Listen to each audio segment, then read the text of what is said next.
What it be, one and all? We are live on a Thursday edition of the Sports Bash, 97.3 ESPN, the 97.3 ESPN free mobile app powered by First Bank of Sea Isle City, and live video streaming on the 97.3 ESPN YouTube channel. I'm your host, Mike Gill. Josh Henning is producing today's show.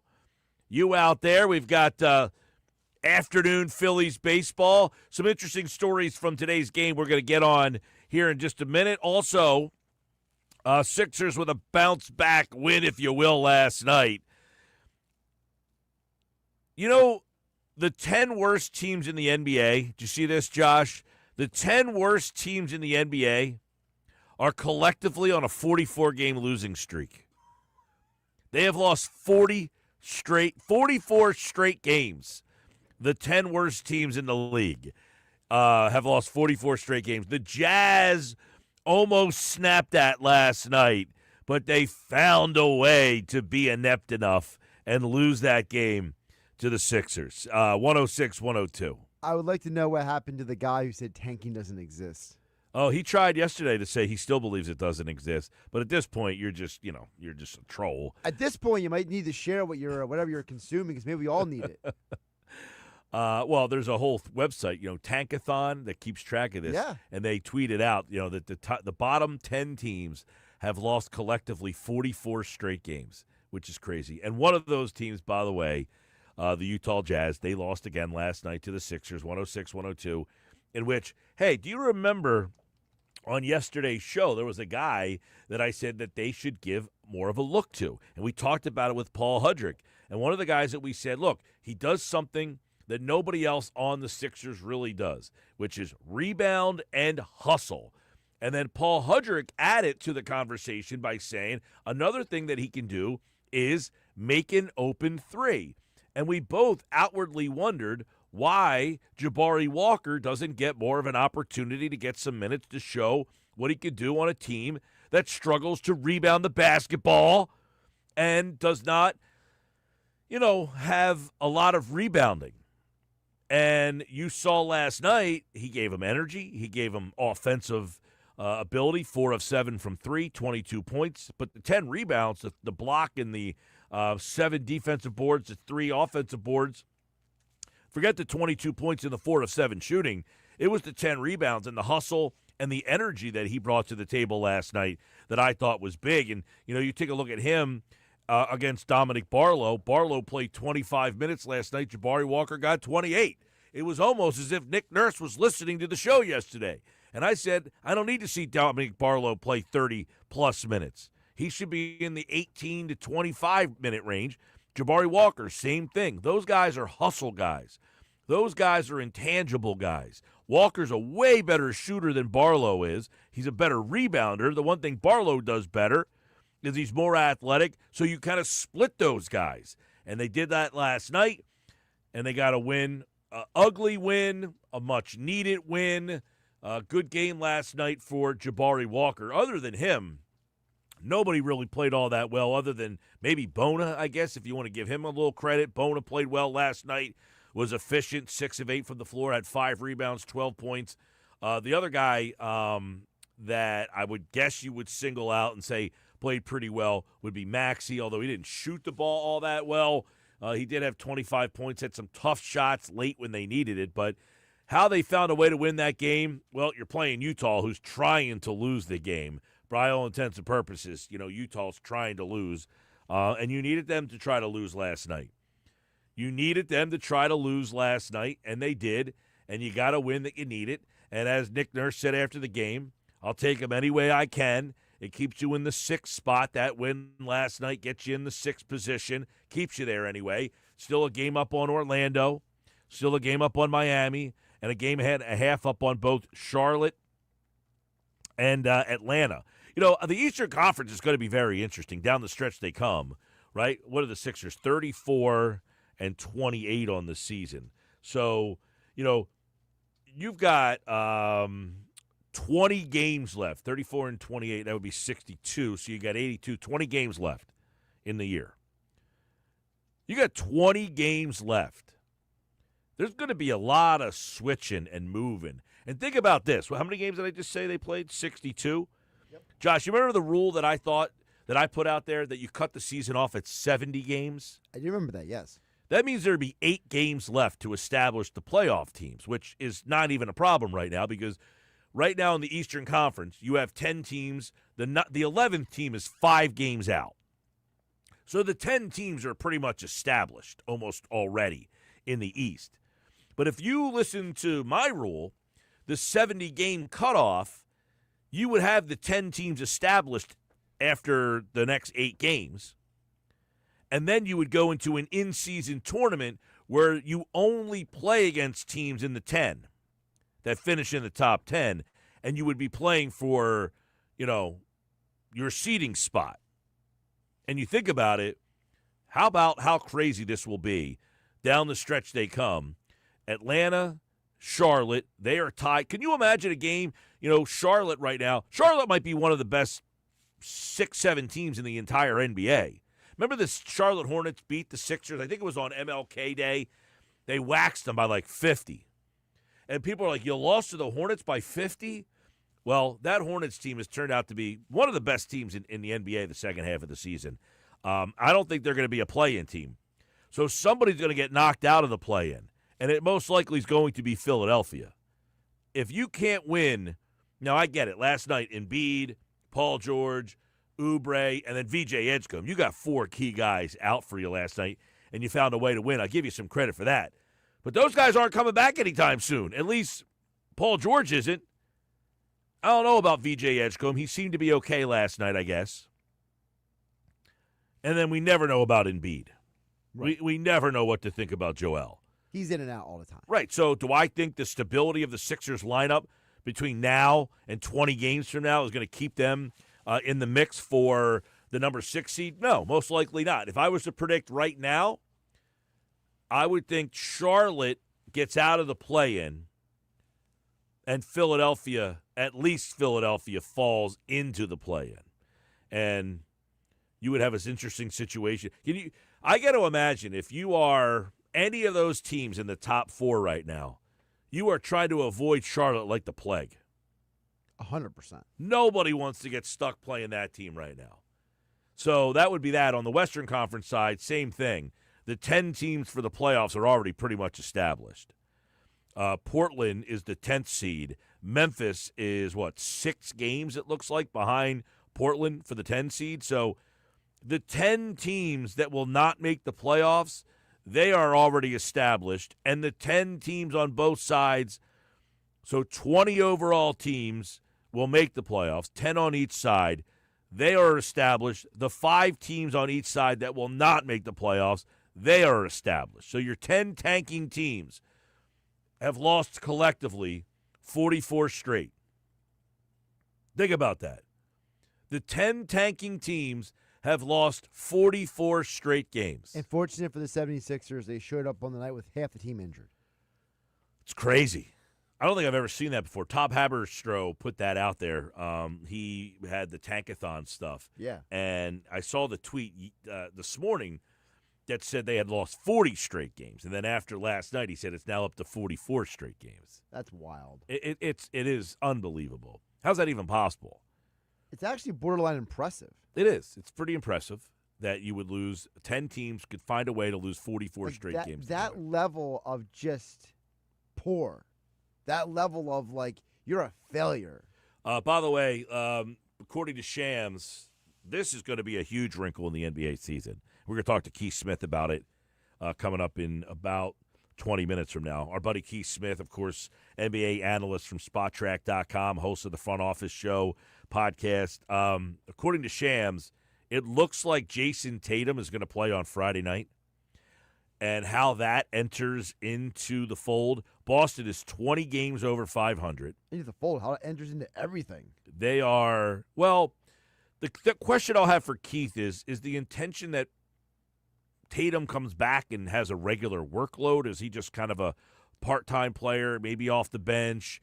What kind of role does he have 10 months after Achilles surgery that he suffered in, of course, the playoffs last year where we saw him go out? But 10 months after he ruptured his Achilles, Jason Tatum will likely make his debut on Friday night against the Dallas Mavericks.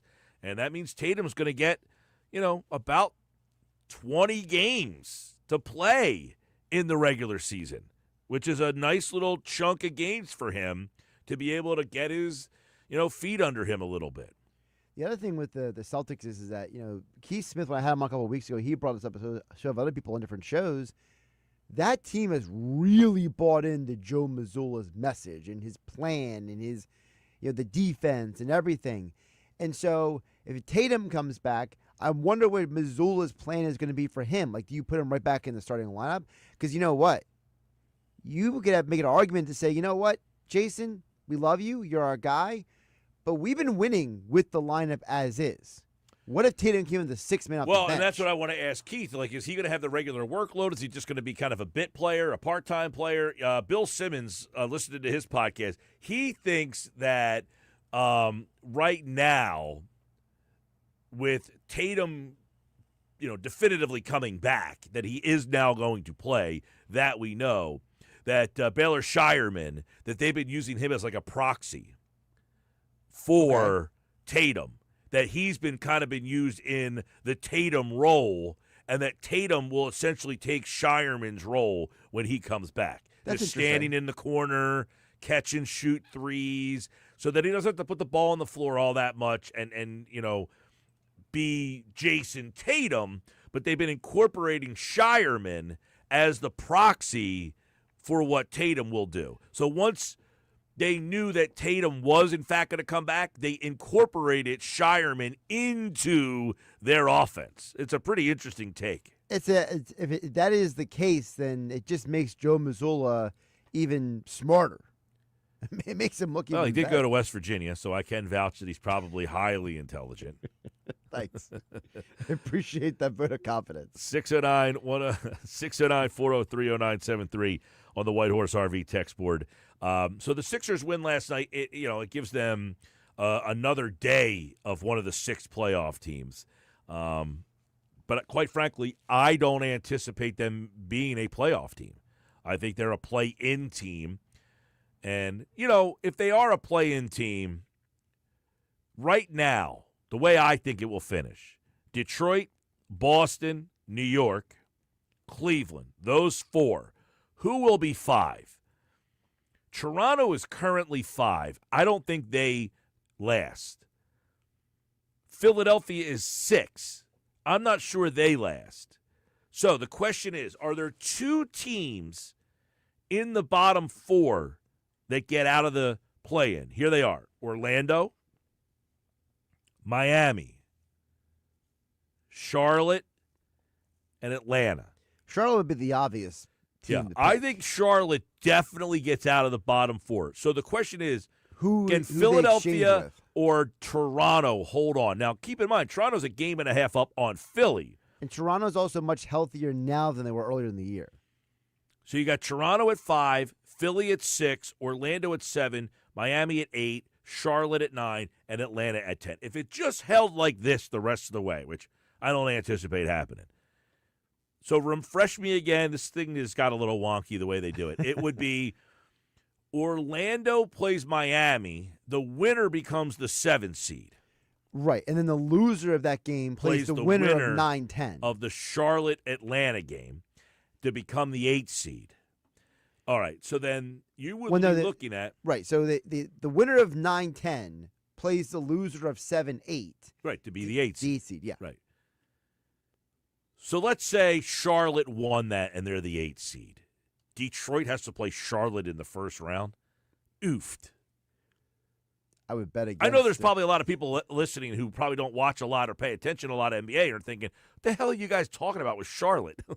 Charlotte is like the hottest team. Yeah, they are. I mean, maybe not basketball, but at least Eastern Conference. I think, no, I think in all of basketball they have really become, since their starting 5 got together, they had a lot of injuries, and now their starting 5 got together right about the time when they played the Sixers on MLK Day. Yeah. Right about that time. They have become one of the best teams in basketball. Knipple, Brandon Miller, Ball. I mean, they're just loaded right now. They've been hitting on draft picks. They've been, quote unquote, Tankathonian, and now they're hitting. They're hitting on Ball. They hit on Miller. After Miller didn't look like a little bust at first. He started to come around But a they little bit. also fired the last coach and brought in a new coach who was a better fit for what they were trying to do. Well, and it helps. You got a lot of these young guys. They're all kind of meshing, and Knippel's just been. In fact, he's now the favorite to win the Rookie of the Year. Because you could also argue the acquisition of some of their other guards, the guys who are not the big names, when they brought in guys like Colin Sexton and Kobe White, that has really helped their backcourt depth. Yeah, well, they're very deep with young talent. Ball, Knippel, Miller. They got Miles Bridges as well. They drafted, Kobe White was a guy they just picked up. So they've got a lot of guard depth, a lot of talent there. They got guys who do the dirty work as well. Kalkbrenner, they drafted, another guy that they got in the draft that has a nice little role for him. Diabate, he's another guy they drafted. Because this is where, like someone like me, I criticize a person like Nick Nurse. And this is where a Charles Lee is doing what Nick Nurse won't do, which is he says, look, I have these guys. I got to play the guys who are playing well. I'm not going to be stuck in this little rut. Well, and last night, Nurse said some things that I actually was like, okay, that was refreshing, right? About Jabari Walker and some of the things that he brought to the team, and that, hey, this is who we had, so we had to try to utilize them the best way we could, and that was to get him some minutes out of the five. Can he use Jabari Walker as a small ball five when Embiid comes back? And now you would have Embiid and Jabari Walker backing him up, a Bona, and then you can play Bona and Walker together, just like Paul Hudrick said yesterday. Maybe you can play some Walker and Barlow together. We saw Watford and Barlow and Walker together last night. But you got to start getting creative to get the most out of some of these guys. So that would be that in the Eastern Conference, the way that it would stack up the things end now. Now, I don't think Charlotte is going to be in that 9-10 game, and I don't think they're going to be in the play-in. I would think Charlotte gets out. So that means either Toronto or Philadelphia gets bounced into the play-in. Now, that being said, if you are in the play-in, let's say Philadelphia falls to 7 or 8, you got to just win that 7-8 game, and now you're the 7 seed. The problem with that is you play Boston. Right. So now you got to ask the question, does it benefit you more to stay at 6? Well, of course it does. Of course Well, it no, does. but hear me out. The matchup. Yeah, you'd rather what's the play the better Knicks. matchup? Right. You don't want to play Boston. There's no way. So now it behooves you even more To stay in the 6th spot. not just And quite frankly, I don't know that you want to go up to 5. I think the team that you want to face now, that problem is you would say, well, you're going to have to hit one of these teams at some point, and Sure. you're right about that. But I think your best option is to be 6. New York is 3. You play the Knicks in the first round and see what ends up happening there. And then you roll the dice after that to see who ends up winning and see if you're healthy. Is Embiid healthy? Is he playing well? Is Paul George playing well? That's your best shot. But you want to get a first-round matchup that you can at least get yourself on a little bit of a roll because obviously, you have to you have to win the first round to move to the second round. But you want to get a first-round matchup that's going to get your guys. I think Embiid would be a good matchup against the Knicks, more so than, Detroit would be a tough matchup because they're very physical. Yep. And you end up getting hurt or banged up or something against Break his them. face again. Cleveland, same problem, a big team. What you need a team like Charlotte to play one of the other teams that give you problems. Let Charlotte take them out, and then you face Charlotte in the next round. Mike, I think the dunk that Grimes stuffed was after he heard your segment yesterday, LOL. That's from Monday Markets. He says, honestly, it was the Jazz yet. Atlanta, Toronto, Charlotte, they're coming. These Embiid on and off the court, I feel the effect. I think it affects them all. I agree. I think the Embiid not being out there, yeah, it 100% affects these guys not having him out there and what it does to their offense. You see, that's one of the problems. Embiid's not out there. That's when Doc Rivers actually coached his ass off. Right. Embiid would not be out there, and he'd coach his ass off. When Embiid was out there, that's when he seemingly kind of vanished a little bit. Yeah. Yeah, Doc was a better coach without Embiid than with Embiid. It's so bizarre. We are going to talk to Keith Smith. Couple quick NFL notes. DJ Moore got traded, the wide receiver from Chicago. He goes to Buffalo. The deal is DJ Moore and a 5th-round pick to Buffalo for a 2nd-round pick.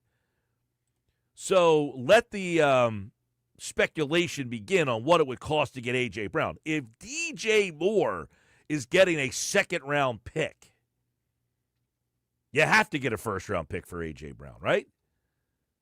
I mean, there's no other answer here. The starting point has to be a first-round No, I pick. get it. They did send a fifth-round pick back to Buffalo, but Again, that doesn't change the dynamics of the conversation. it doesn't change the dynamic that who DJ Moore is versus who A.J. Brown is.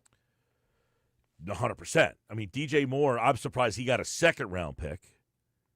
And now you would say, I not only want a first-round pick, I want a little more than that, which is what they're asking for. So the asking price seems to be right on. First-round pick and either, much like the Quinnen Williams deal, a second-round pick. Now, could that first-round pick be in next year's draft, or do you want it in this year's draft? It's not a great draft this year.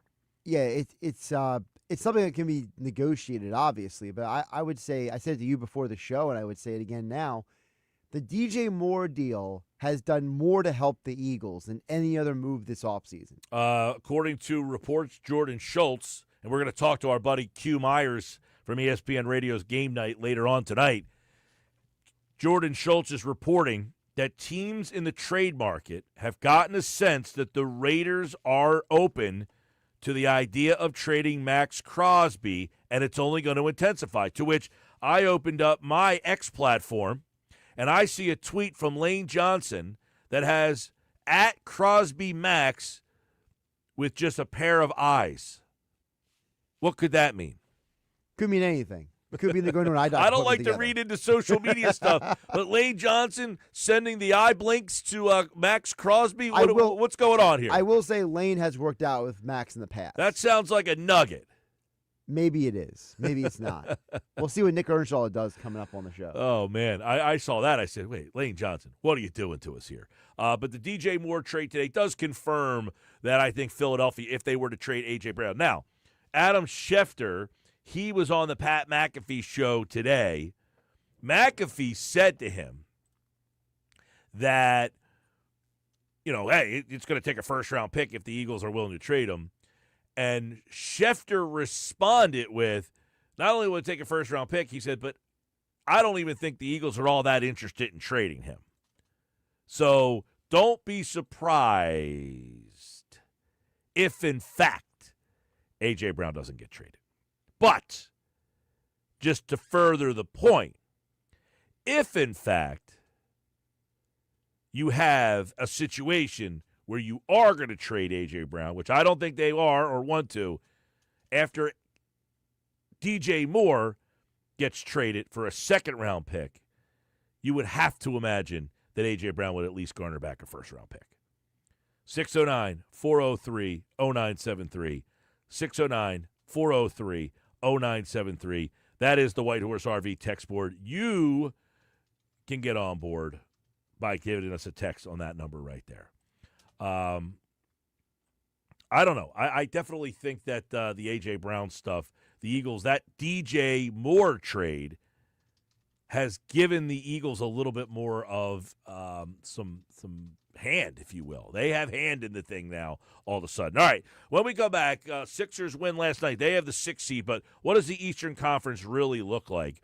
We're going to talk to Keith Smith, host of the Front Office Show podcast, and, of course, SpotTrack.com NBA analyst. Looks like Jason Tatum's going to be back this weekend. What does that do for the Eastern Conference? All that and more on the Sports Bash live on 97.3 ESPN, the 97.3 ESPN free mobile app. And don't forget, live video. You can watch the show on the 97.3 ESPN YouTube channel. Hit us up on all our social media platforms at 973 ESPN, on the X platform, and on Instagram. We got more Sports Bash coming up.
2:30 Sports Bash Live, 97.3 ESPN. Hey, if you checked out South Jersey's best Indian restaurant, the Nizam's, Route 40, Egg Harbor Township, tonight's a great night to try it out if you haven't yet.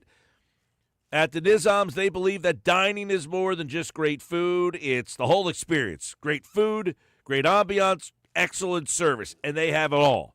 They're open 7 days a week from 11:30 to 9:30, and a special lunch buffet on Sundays from 11:30 to 3. Visit thenizams.com for more information. I'm Mike Gill. This is the Sports Bash. By the way, the MAC basketball championships are underway at Boardwalk Hall in Atlantic City. The women's have begun. They start in the afternoons each day, followed by the men's tournament tonight at 6:30. Over at Boardwalk Hall in Atlantic City. Is it 6 or 6:30? I'm not 100% sure on that. It's either 6 or 6:30. It's 6 the start time, followed by 8:30. So it's a 6 and 8:30 tip tonight at Boardwalk Hall all week long. Championship game is Tuesday night at 9 o'clock. It's a little late, I do know that, but it's for television. They're going to have the game on ESPN or ESPN2. But should be a cool weekend because unlike the past, usually the tournament started on a Tuesday, and by the time the weekend came, most of the schools were out. Well, now, most of the schools should still be alive by Friday, Saturday, Sunday. Championship game will be on Tuesday night for the men, Monday night for the women over at Boardwalk Hall in Atlantic City. All right, let's get a little NBA update. Keith Smith from the Front Office Show podcast, SpotTrack.com, NBA analyst, joins us now. Sixers win after a 40-point loss to the Spurs the other night. They've got all sorts of problems. Boston's going to get Jason Tatum back. Obviously, Detroit looks like the top team in the East. What does the Eastern Conference playoff picture look like? 20 games to go. Keith, welcome back, man. How you been? I'm doing well. Thanks so much for having me. Yeah, it's going to be a crazy stretch run here. There's still quite a bit to be decided seeding-wise and playing tournament-wise and all that. I think we know the 10 teams in each conference that are going to the postseason, but what order? Tell me who's going to be healthiest for the rest of the way, and I'll give you a good idea of who it is. And absent that, let's watch the games. Yeah, I know Philadelphia not healthy. Joel generally never healthy. We'll see if he plays this weekend. You still have Paul George out, and I would guess we'll start there. Does that kind of tell you, because the elephant in the room is Charlotte chasing everybody down here, is Charlotte going to pass either Toronto or Philadelphia, or do you see two teams coming out of the play-in to catch Toronto and Philadelphia?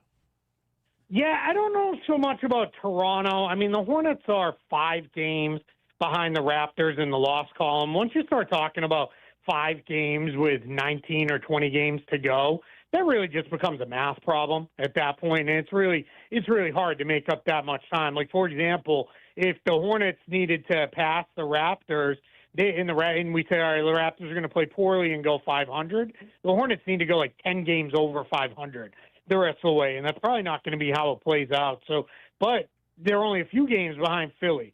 Orlando and Miami are right there. It feels like Orlando and Miami at times can't get out of their own way, but they're beat 6-4 in their last 10. They're starting to, I think, find their identity a little bit more as defensive-minded teams. So, they might be right there in the mix. So I think it's going to be you're going to have to win games down the stretch. You're not going to be able to coast in to the playoffs and just assume you get a top 6 seed. And nobody wants to be in the play-in tournament because it's not going to be a cakewalk through there either. And then if you do win, you got Detroit or Boston or New York or Cleveland staring you in the face in the first round, which you don't really want either. No, you don't. Let's talk about Charlotte real quick. I mean, is this a legit threat in the East, or is this just a good story? Somewhere in the middle. They're more than just a good story because this is not a little hot streak. These guys have been legitimately good for a couple months now. I believe they started 4-14, and they are 28-17 since, which is a really good record. They've played really good basketball here for now, a good long run, and it's a team that just fits together. They've had pretty good health, in the last kind of a few months of the season. They shoot the ball well. They play some defense. They do just enough to to kind of get some of these wins, and then other wins, they're just blowing the doors off people because I think teams are still adjusting to the fact that, like, wait, like these guys are good and we have to show up and play them. Last night, they went into Boston. They were on the second game of a back-to-back, and the game was never close. They blew out the Celtics, and the game was never even in doubt for the Hornets through the whole way. So it is just a really tough spot for them to be. Keith Smith talking a little NBA, 20 games left. Let's take a look at the Eastern Conference. You mentioned Boston. It appears they will get Jason Tatum back. Do they get full-blown Jason Tatum, part-time Jason Tatum? How do you anticipate his role fitting in these final stretch run for Boston?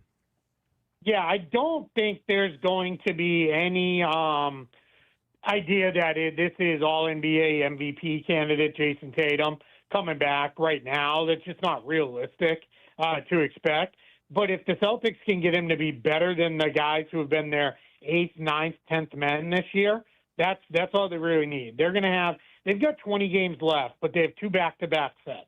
Tatum very likely won't play both ends of a back-to-back.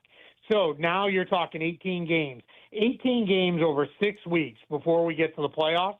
That should be enough time for him to find his rhythm, for the team to figure out, all right, how do we work him in? What does it look like lineup-wise and all those things with that? I think some of the things that are coming out where it feels like everybody's tripping over themselves to be like, Jason Tatum needs to say this is Jaylen Brown's team and all this stuff. That just feels like we got to create a story out of nothing. Those two guys have played together for a decade. I think it's going to be just fine. Yeah, it might be a little bumpy at first. I kind of equate it to you acquire a big-time player at the trade deadline. It generally takes a week or two of games to figure out how they fit in. There's probably going to be some of that with Jason Tatum coming back because it's not going to be, hey, just go spot up in the corner. It's going to be, all right, what are we doing here? How are we going to, engineer things? But in the end, it should be, fine. And I think Boston's going to be, absolutely thrilled that they get him back with this much time to ramp him up and have him fully ready for the postseason. It's really crazy. The other question would be, they're 20 games over 500. How have they been able to do it with Drew Holiday gone, and obviously Porzingis gets traded, and obviously Tatum's been out all year. They traded Simons away earlier. How has Boston been able to be 20 games over 500, second seed of the East, losing all these guys in what a year that looked like many people thought, hey, what a great year for them to kind of lose a guy with this lottery? Yeah, I think it comes down to 3 things for them. And the first is they were never going to tank. I think I even told you guys that over the summertime. It's just not who they are. They're not built to tank, and if they were going to tank, they were going to need a new GM and a new coach to do it because that's not what Brad Stevens does. That's not who Joe Mazzulla is. And most of the guys, even the guys that are left on the roster, they've done nothing but win throughout the course of their career. So telling them, hey, we're going to tank this season just was very unlikely. So then you get that part of it, and they show up and play hard every single night. When you show up and play hard every night in the regular season in the NBA, you're going to win a lot of games because we all know it. Just some teams don't do that. Some teams will no-show games and just not show up. And that's, the other part of it, their drafting and development have been fantastic. Guys like Sam Hauser, Jordan Walsh, Baylor Shireman, Hugo Gonzalez. These were undrafted guys, second-round picks, very late first-round picks, even Peyton Pritchard, that are contributing and playing at a very high level, not to mention Neemias Queta, who's had a breakout season as their starting center. And then the last part of it, I think, is Joe Mazzulla's system. And the trust in the system is we believe if we have the right guys playing the right way in this system, we're going to win more often than we lose at a pretty good clip. And that's what they've been able to do. Just kind of it becomes, all right, this guy's out, plug in the next guy, and let's just keep going. We're not going to change who we are. And they don't ask anybody to be, they didn't ask Sam Hauser, hey, we need you to be Jason Tatum because he's out. It was just be the best version of Sam Hauser that you can be, and we'll figure it out and go from there. Conversely, here in Philly, Nick Nurse, like most of the coaches in Philly in our conversations over the years, Keith, it was Brett Brown's fault, then it was Doc Rivers' fault. Now Nick Nurse is under fire, and a lot of it stems from the Jared McCain trade, the lack of use of him here, and then he's gone to Oklahoma City and obviously flourished over there. When you watch Philadelphia, do you look at Nick Nurse and wonder, is he getting the most out of this team, or is he in a tough spot like most with all of the roster shuffles that you have to go through in Philadelphia? Yeah, I find it hard to say he's not getting the most out of the team when you have a guy like Dominic Barlow who's been a cast-off by a couple other teams, has been really solid as a starting power forward on this team when they had nothing at that position going into the year. He's done really well. I think the fact that over the last couple of seasons, he's turned Kelly Oubre into this kind of indispensable player where it felt like for a while, it was like, all right, Kelly Oubre is just going to bounce around the league until teams are like, all right, all he can do is score and doesn't do anything else. And he actually plays some defense. He rebounds. He's been doing pretty well with his passing. That's been big. And then the fact that he's got to do so much Tyrese Maxey has been kind of saying it all year long. They're two different teams. They're the team they are when Joel Embiid plays and kind of when Paul George plays. And then they're the team they are when those guys aren't there. They're two very different teams. Where I do think criticism is fair, and this is where the McCain of it all comes together, is not giving him more minutes and I feel like they're grinding Tyrese Maxey in the dust here. And I'm worried by the time they get to the playoffs of what he's going to have left in the tank. Because playing him this many minutes, when you had that kind of guard depth on your roster, that always seemed a little crazy to me. But hey, that's what they felt like they needed to do to win games, and that's kind of where we are. Yeah, I know a lot of people wondering about how much he has used Maxey there. What is your, this has been a huge story here with the McCain stuff. He doesn't get used. They end up trading him. They don't get anything in return to make this team better. They get the draft choices. This has been an ongoing discussion here because of the way McCain, is it, hey, well, he went to Oklahoma City, it's just a better team, or do you question how Philly misused him here? Yeah, I think it's more of the latter. I think Jared McCain, before he got hurt, showed how good of a player he is and, what he could have meant. And then when he comes back this season, Maxey's obviously entrenched. So if they don't believe McCain and Maxey can play together, then Jared McCain was never going to be more than a 10 or 15-minute-a-night player just because I think Philadelphia was, all right, we're not going to play them together, and Maxey's going to play somewhere in the range of 35 to 40 minutes a night. So that's where that kind of leaves it. So now you get that kind of going on, and then you get in then you add VJ Edgecombe, who's been fantastic as a rookie. Quentin Grimes was really a revelation in the back half of last year and has had a pretty solid season.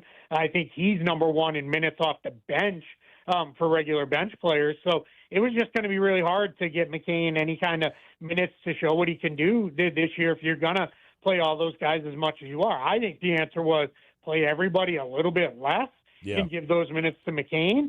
So that's where you can quibble with it. But if they weren't going to do that, then it did make sense to trade him. It wasn't like they got nothing. I mean, they did okay, but now you're sitting and looking at it like, man, we could have kind of used Jared McCain. And here you are. It's like, I hope that draft pick pans out to be something because we're going to have to wait on it for a little while. Right. I mean, you end up having to sign Cameron Payne just because you have no guard depth because you traded McCain away.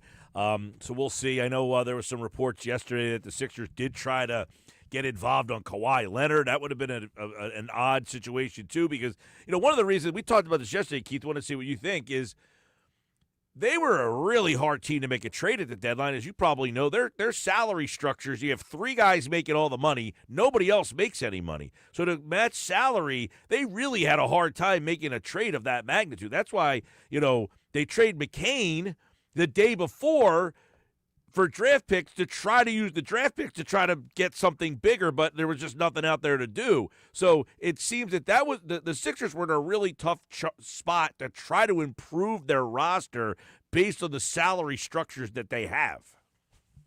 Yeah, absolutely. And it's I say this all the time. I mean, we've been talking for years now, back to the process years. I don't give a general manager a whole lot of credit when they clean up a mess they made. It's like, yeah, you spilled your milk, clean it up. like now you don't get a ton of credit for that. Just like I'm not going to give you a lot of boo-hoo when you made the mess yourself.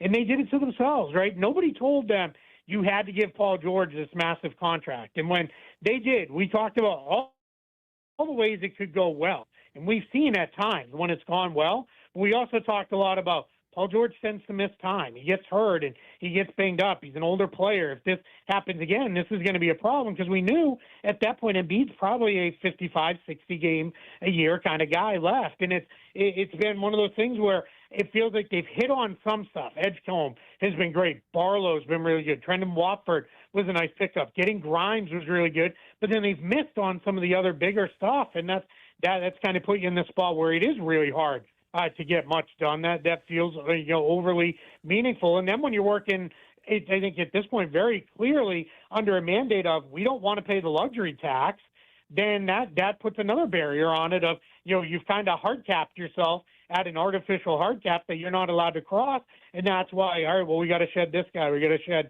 that guy, and that kind of puts you in this position where all of a sudden you've eroded away at some of your debt. Real quick, better fit for Philly, was it Edgecombe, 2020 hindsight, or Knipple? I'll still say Edgecombe. I don't want to knock on Knipple at all because he's been awesome. But VJ Edgecombe has been really good too. And I had VJ Edgecombe going into the draft. He was third on my board behind. I take it back. I had him fourth, and I had Knipple down at 5 because I was a little bit higher on Ace Bailey than some others were.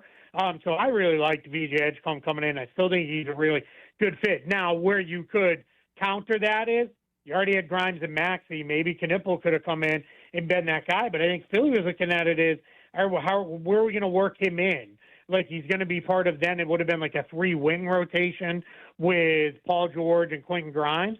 But that was putting a lot of faith in Paul George. So if you want to argue it that way, I'm not going to fight you too much. But I think VJ Edgecombe's going to be a fantastic player. I think he's shown a lot of signs. I think he's a great long-term backcourt fit next to Maxey because eventually, whenever things do transition away from Paul George and probably Joel Embiid, at least all right, we've got our backcourt solid. Now we go to work about finding the guys around them. All right, fun stuff. And, of course, the NBA season down to the last 20 games.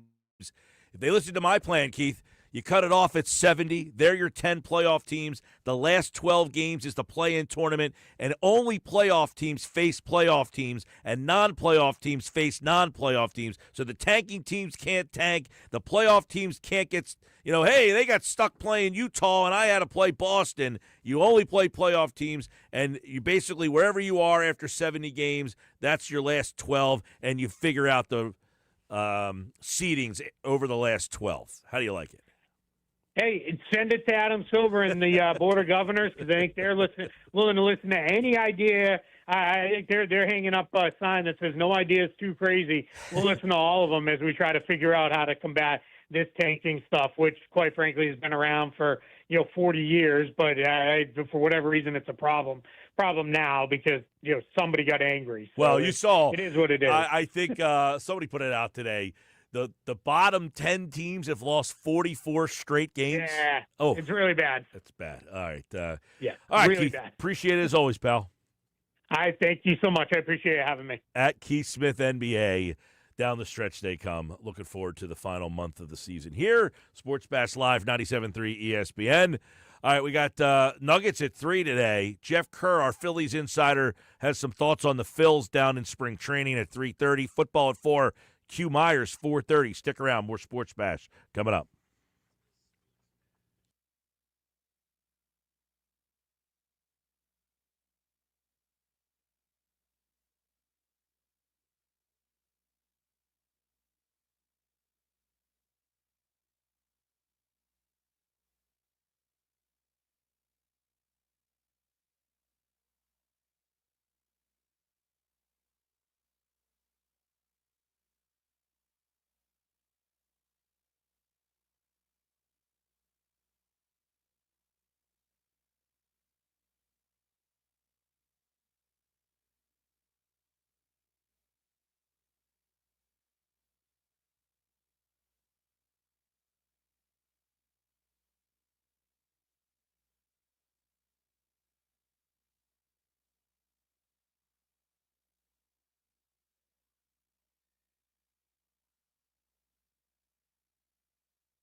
All right, Mike Gill, Sports Pass Live, 97.3 ESPN, the 97.3 ESPN free mobile app. I want to tell you about my friends at Branches Outreach. The mission at Branches Outreach is to provide food, clothing, personal care items, and compassionate support to individuals and family experiencing homelessness in K-Bay County.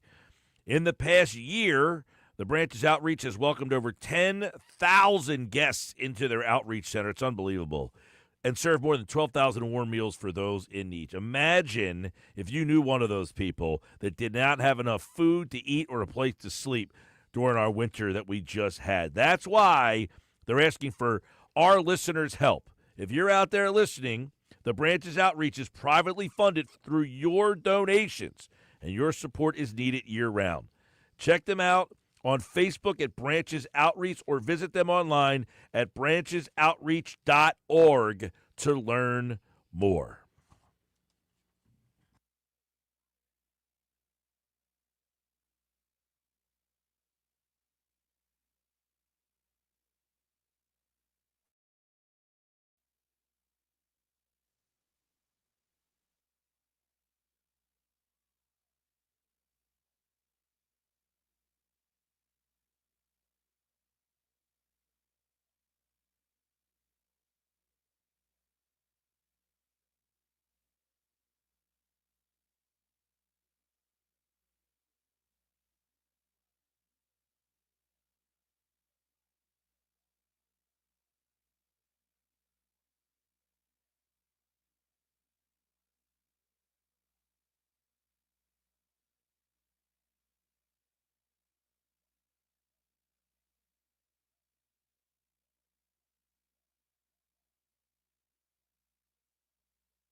3 o'clock, Sports Bash, live, 97.3 ESPN. Hey, we told you yesterday, starting Monday, you have a chance to enter to win tickets for a bus trip down to Baltimore to see the Phillies play the Orioles at Camden Yards. We're going to be at the Anchorage for Phillies opening day, March 26th. By the way, I want to thank great listener Jim in EHT. Apparently, he stopped by the studios and dropped off a birthday present to me. My birthday was January 24th. He said, sorry, it's a little late. I hope you enjoy the birthday. It is 4 IPAs from the seed. I mean, it's the best birthday present I got out of anybody I know. Jimmy HT, thanks, man. Happy birthday card. Look at that. Little happy birthday, handwritten note inside. Bang, just like that. Best birthday present I got. Nick Earnshaw, we got early nuggets today on the Sports Bash Live on 97.3 ESPN. Look at that. Little IPAs for birthday. How about that? Some IPAs for the B-Day. I know it was a little late, but, I mean, hey, better late than never. I mean, that's a top-flight gift for you, you know? Yeah, I was away for a while. Yeah, makes sense. You had Super Bowl, you were traveling the world, and you come home to another birthday present. Boom, you got one for, like, each night this week. Great. I mean, I will indulge in those probably tomorrow night.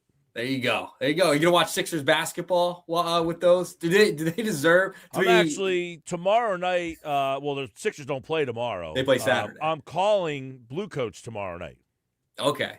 So Saturday, you sit down. The Sixers are on. Do they even deserve to be open during a Sixers game? Like, is that the right viewing experience to have that birthday gift? Saturday, you got Flyers 5:30, Sixers at 6. So you got a little crossover there. So, yeah, probably indulge in a little there. All right. That's fair. Listen, sounds like a good birthday present. And now you're back. So here we go. Nugget number one, someone that just continue, we have to talk about it, even though I'm so tired of talking about it, is A.J. Brown.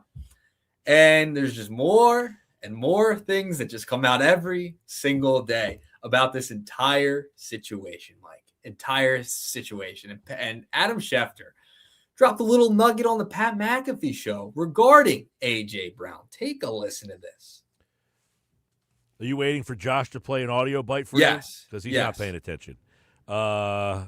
He's over there living his best life. That's Hold all on right. a second. All right, here you go. Here's what here's Adam Schefter. And I don't believe there's a chance in hell that the Eagles would move A.J. Brown unless it included a first-round pick. And even then, I don't think they're all that interested in moving on from him. Yeah. Kind of what I've been saying the whole time is you're going to have to blow them away. And then the DJ Moore trade today where they get a second-round pick for Moore, the Philadelphia Eagles are not going to take less than that. Yes, and I'm so glad you brought that up because that was my next point. The trade today for DJ Moore into Buffalo, that takes Buffalo out of the running, right? We have floated Buffalo's name. Maybe they'll get in the A.J. Brown thing, get Josh Allen a top-flight receiver. Boom, they go get DJ Moore to give to Josh Allen. So that's a solid job by them. But the Eagles, if they're going to give up A.J., that is like the bare minimum, and that's continuing to be reported.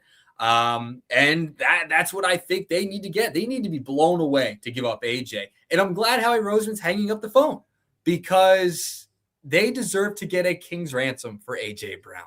And if he starts making it into an issue, then maybe you just take what you can get. But he's not. Schefter said what I've been saying all along. They're not all that interested in trading A.J. Brown. I don't think they really want to trade A.J. Brown. I think this just kind of starts because of A.J. says stuff, the season ends, and then when the season ends before you anticipate it, people start to say, well, maybe he wants to be traded, maybe he doesn't want to be here, and then the conversation just starts to spiral. But I've never took the bait. I've always said I don't care about his stupid Twitch stream or his stupid Dudes on Dudes podcast.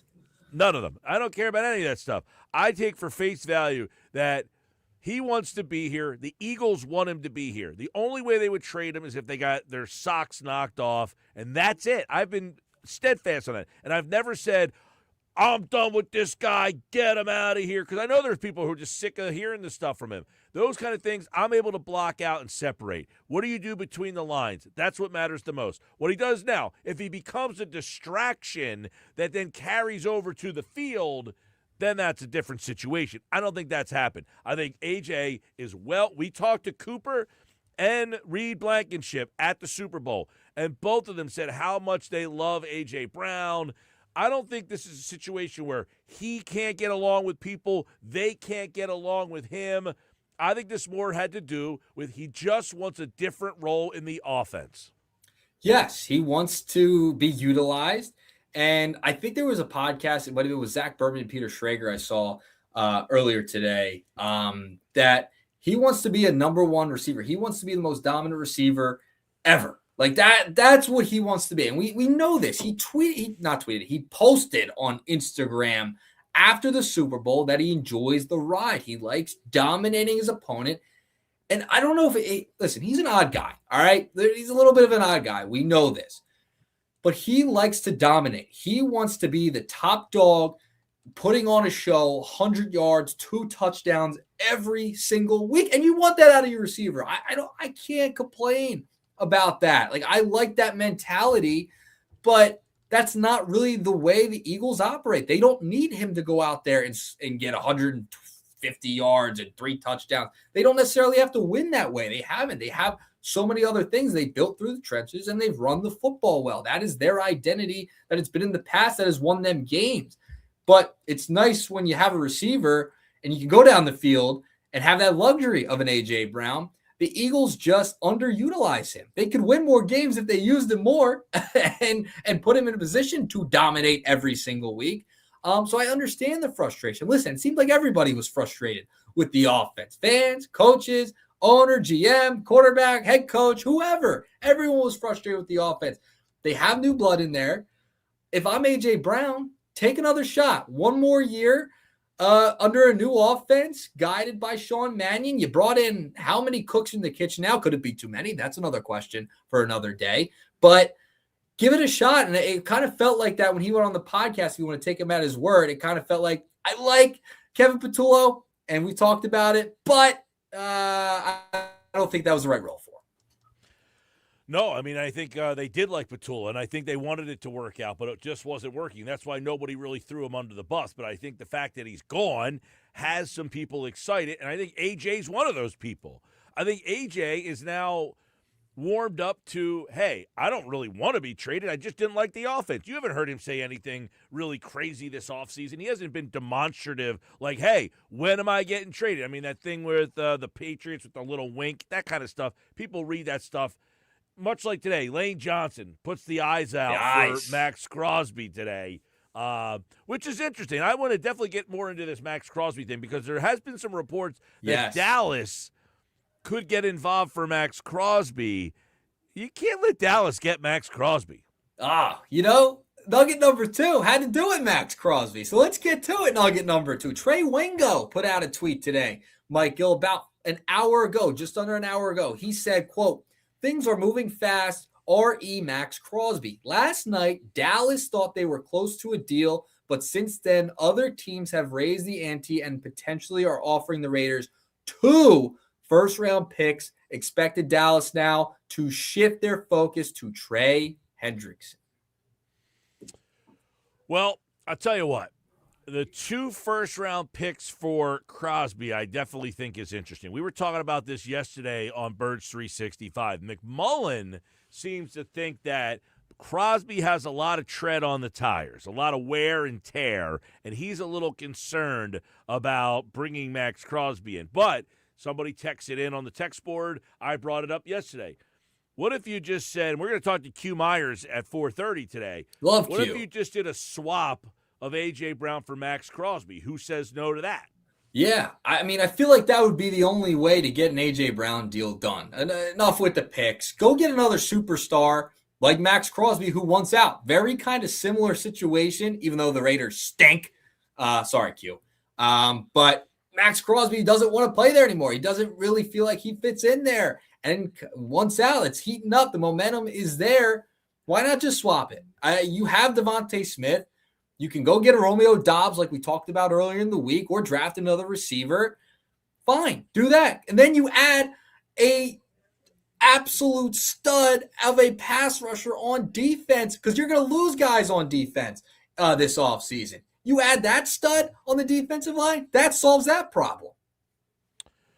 It does. The question would be, all right, if I trade A.J. Brown for Max Crosby just straight up, I mean, I don't think anybody has to do anything else.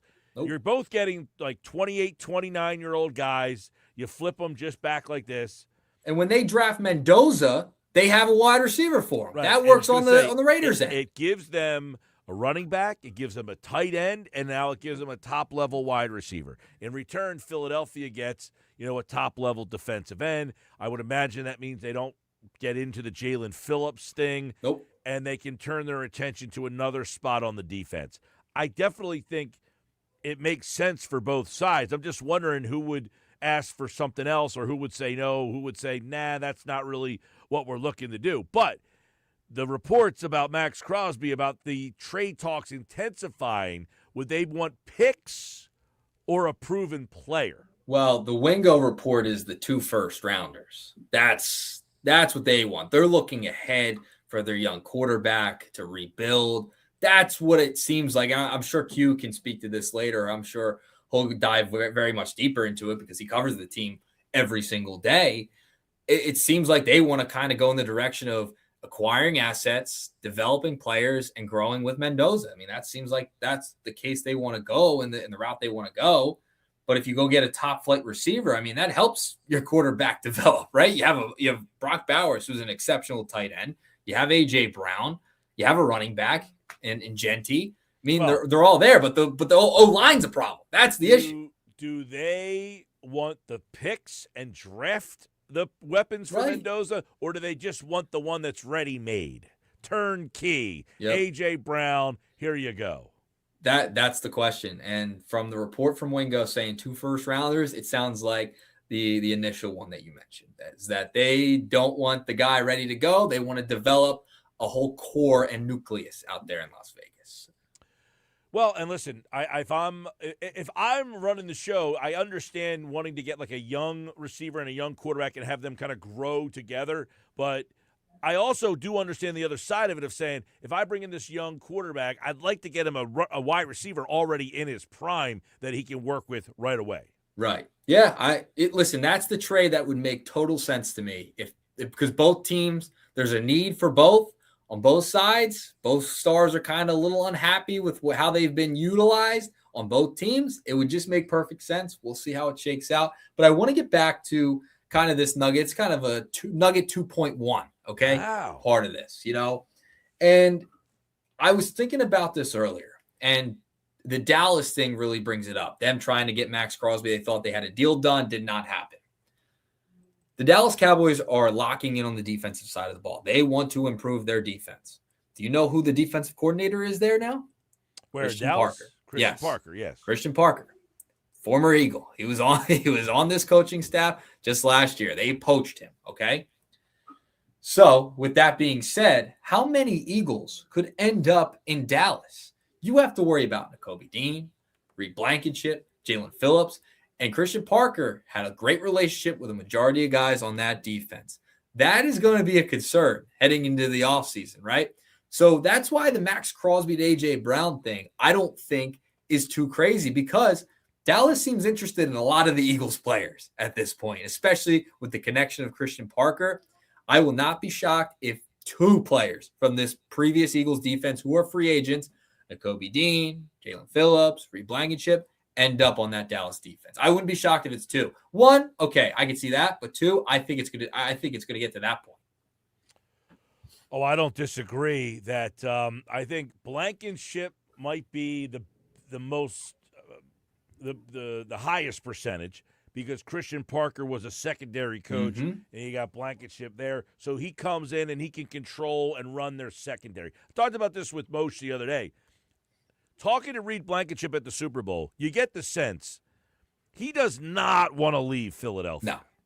But someone is going to offer him an amount of money that he just will not be able to stay. And that team could be Dallas to say, hey, listen, the coordinator knows you. He needs you to run the defense and understand that room.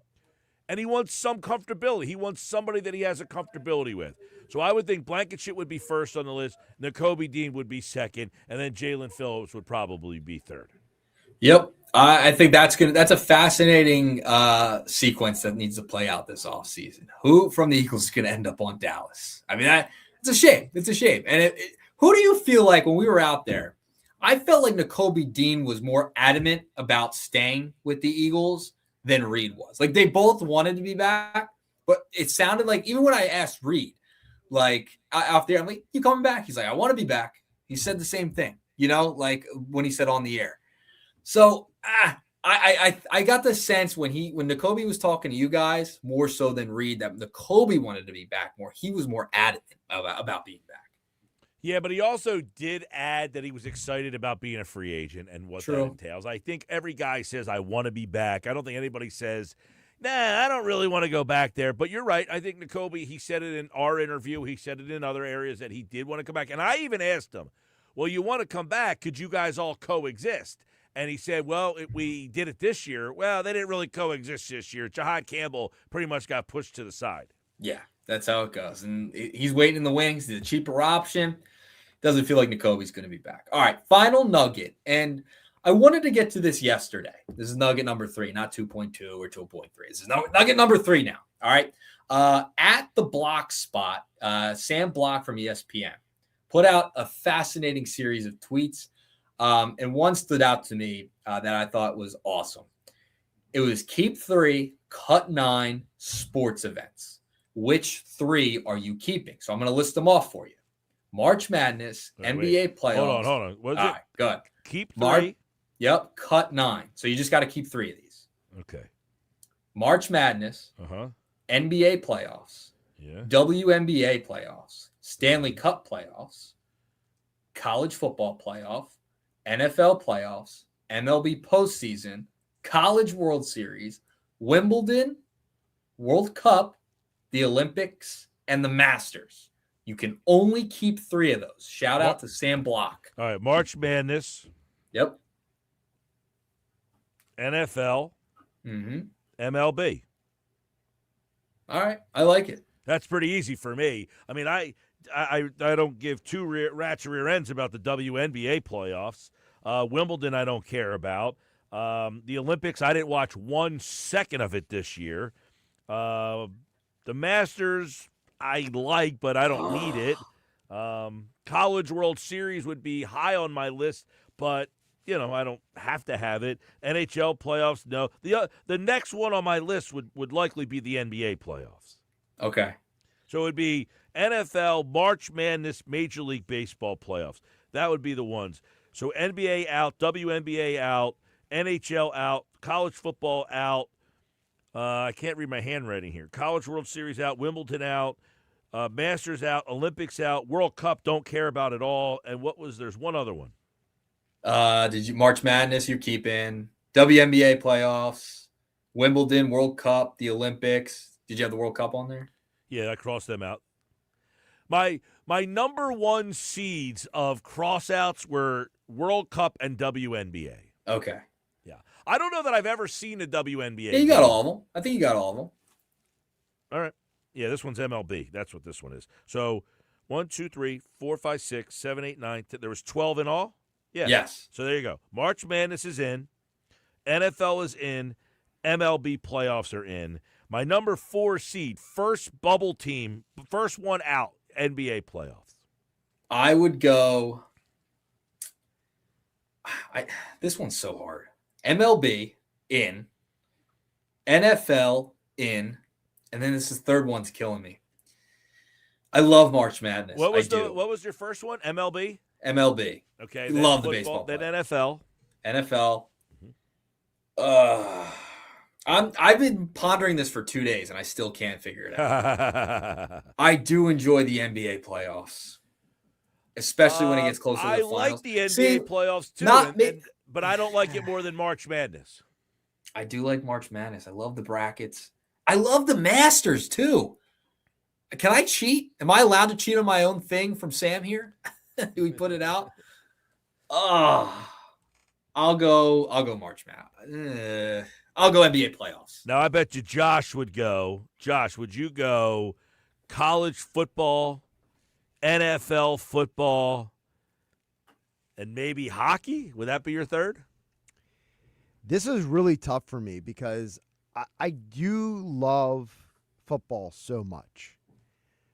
But I feel like when you're limited to 3, you don't want to pigeonhole yourself.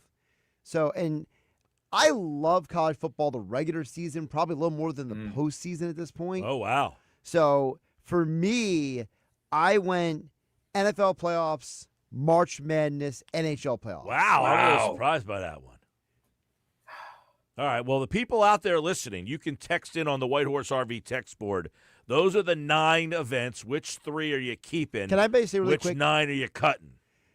Wimbledon was an easy cut for me, not because I hate tennis, but because of the 4 tennis majors, that's the one I think that's way overhyped. Yeah, I'm just not into tennis at all. I know my buddy Todd, he watches all the majors all the time. I just don't care about Wimbledon at all. Olympics, I literally just lived through 2 weeks of no Olympics. I mean, literally have no idea what happened in the Olympics and just don't care at all. WNBA, just not into it. College World Series, I like College World Series, but certainly not more than the MLB. Right. College football, I'm kind of with Josh. I like the regular season stuff more. Once they get to the playoffs, I don't like the way they do the playoffs. It's too spread out. You lose interest by the end. I do like bowl season though. NHL. I mean, if the Flyers aren't involved, I just I don't get into that. So there you go. All right. The World Cup, I would have 0.0 interest in. If you gave me, and I know these tickets are outrageously priced. They are. I mean, you're talking about thousands of dollars for a ticket. Did you see they're having problems in Boston with paying for security and all? Did you see that? No, but I know the tickets are ridiculously expensive. If you told me I'm giving you the best seat in the house and I'm handing you a free ticket, I'll drive you there, I would say I'll pass. So no World Cup. No World Cup. Don't care at all. You're cutting the World Cup. Yeah, it's my number 1 seed of cut. You know what's hard for me to cut? The Masters. Masters is tough. I love the Masters. Masters I is tough, enjoy you know watching. I agree, but it's 4 long days of watching, so I could give that up. I'm still stuck on my last one. I might have to come back to you tomorrow. Can I come back to you tomorrow? I mean, March Madness is probably it might be my number 1 seed. I love March Madness, but it's not. I would rather watch the MLB postseason and NFL playoffs than that. Yeah. Well, I'll come back to you to my final one. You getting in the March Madness pool this year? Probably, yes. We like you in all the pools because you lose them all. I do. I don't win at all. I'm not a winner in these pools, man. I have not won once. Once. Nothing. But the only thing I've won in the past 3 years is my one fantasy football league. One time. Yeah. Well, listen, it's all. Oh, and the 97.3 league. I've won 2 leagues. I forgot. 97.3 league and my high school buddy league. Gotcha. That one. All right. Well, there's today's nuggets here on the Sports Bash Live 97.3 ESPN. Those are the 9 events. He says keep 3, cut 9. Which ones are they going to be? I go March Madness, NFL playoffs, baseball playoffs. They're the 3 I'm keeping. You'll think about it, maybe change it tomorrow. Yeah, I'll figure it out by tomorrow. Shout out to Sam Block for that viral tweet out there. All right, man. Take care. All right, see ya. There's the nuggets here on the Sports Bash Live on 97.3 ESPN, the 97.3 ESPN free mobile app. Hey, coming up next, our 97.3 ESPN Phillies insider, Jeff Kerr, going to be covering the Phillies this year for us. He did a great job covering the Phillies the last couple of years for CBS 3 in Philadelphia. We're lucky enough to have his coverage now on 97.3 ESPN. We'll have our Phillies Today podcast coming out. We'll have details on that. Also, check out Jeff's Substack. Some Phillies thoughts with 3 weeks to opening day. We're going to discuss those thoughts coming up next on the Sports Bash Live on 97.3 ESPN.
Phil's in action, 6-2. They lead Boston. Some interesting stories emerging from the game today. Luzardo, he looked pretty good.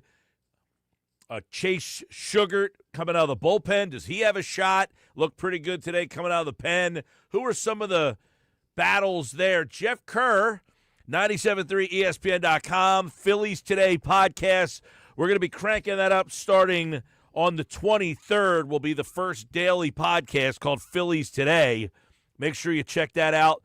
Thoughts with 3 weeks until opening day, Jeff Kerr Substack.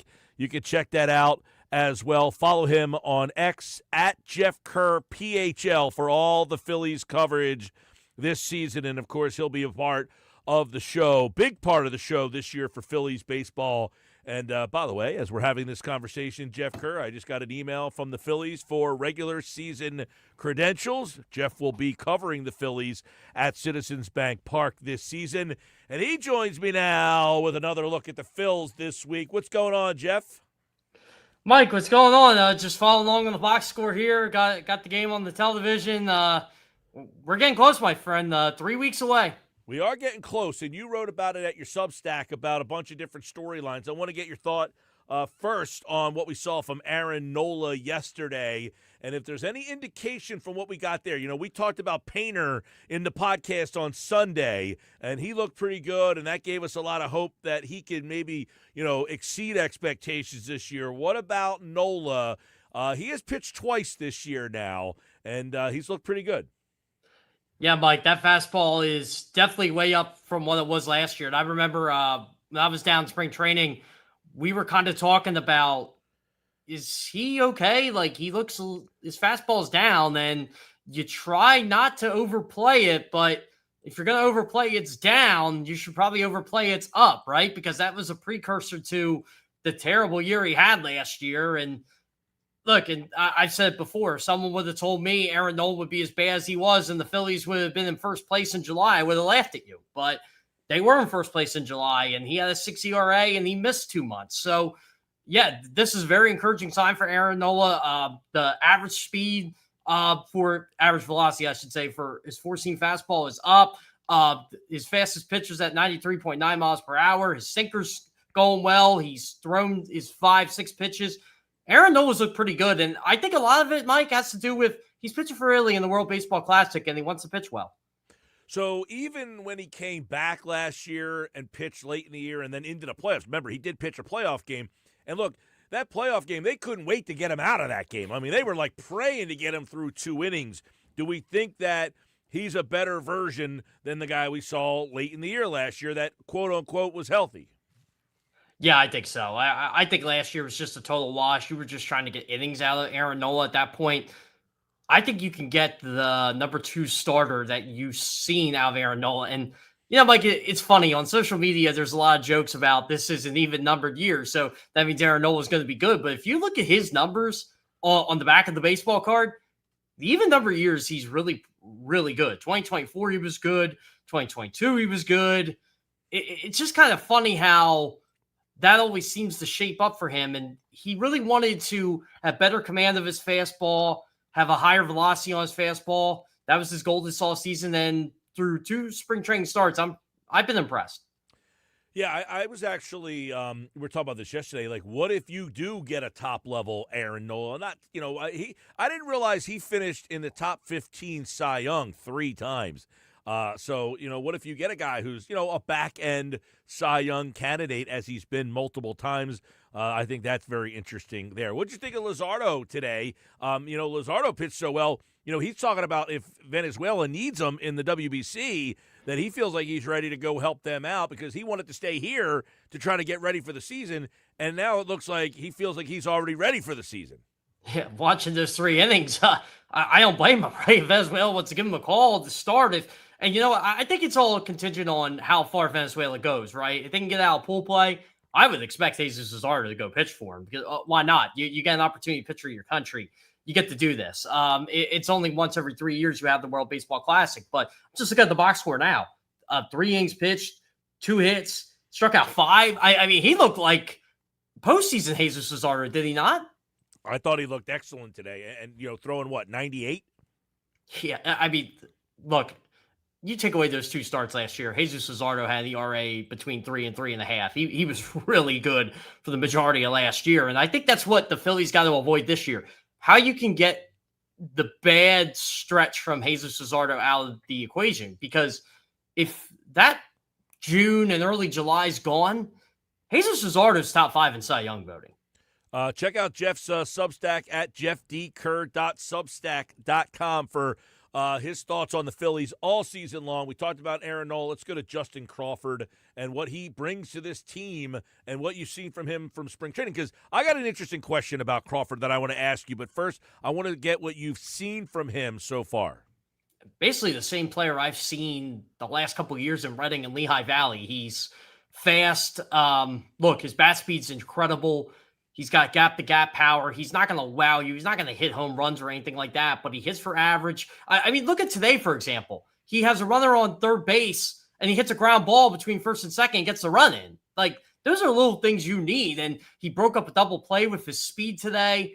I really like how he's learning from Eric Davis and how to play center field. I want to ask him more about that when I get down the spring training this year. But, look, he's basically been the guy that you thought you were getting this spring training, and I don't think he's going to change.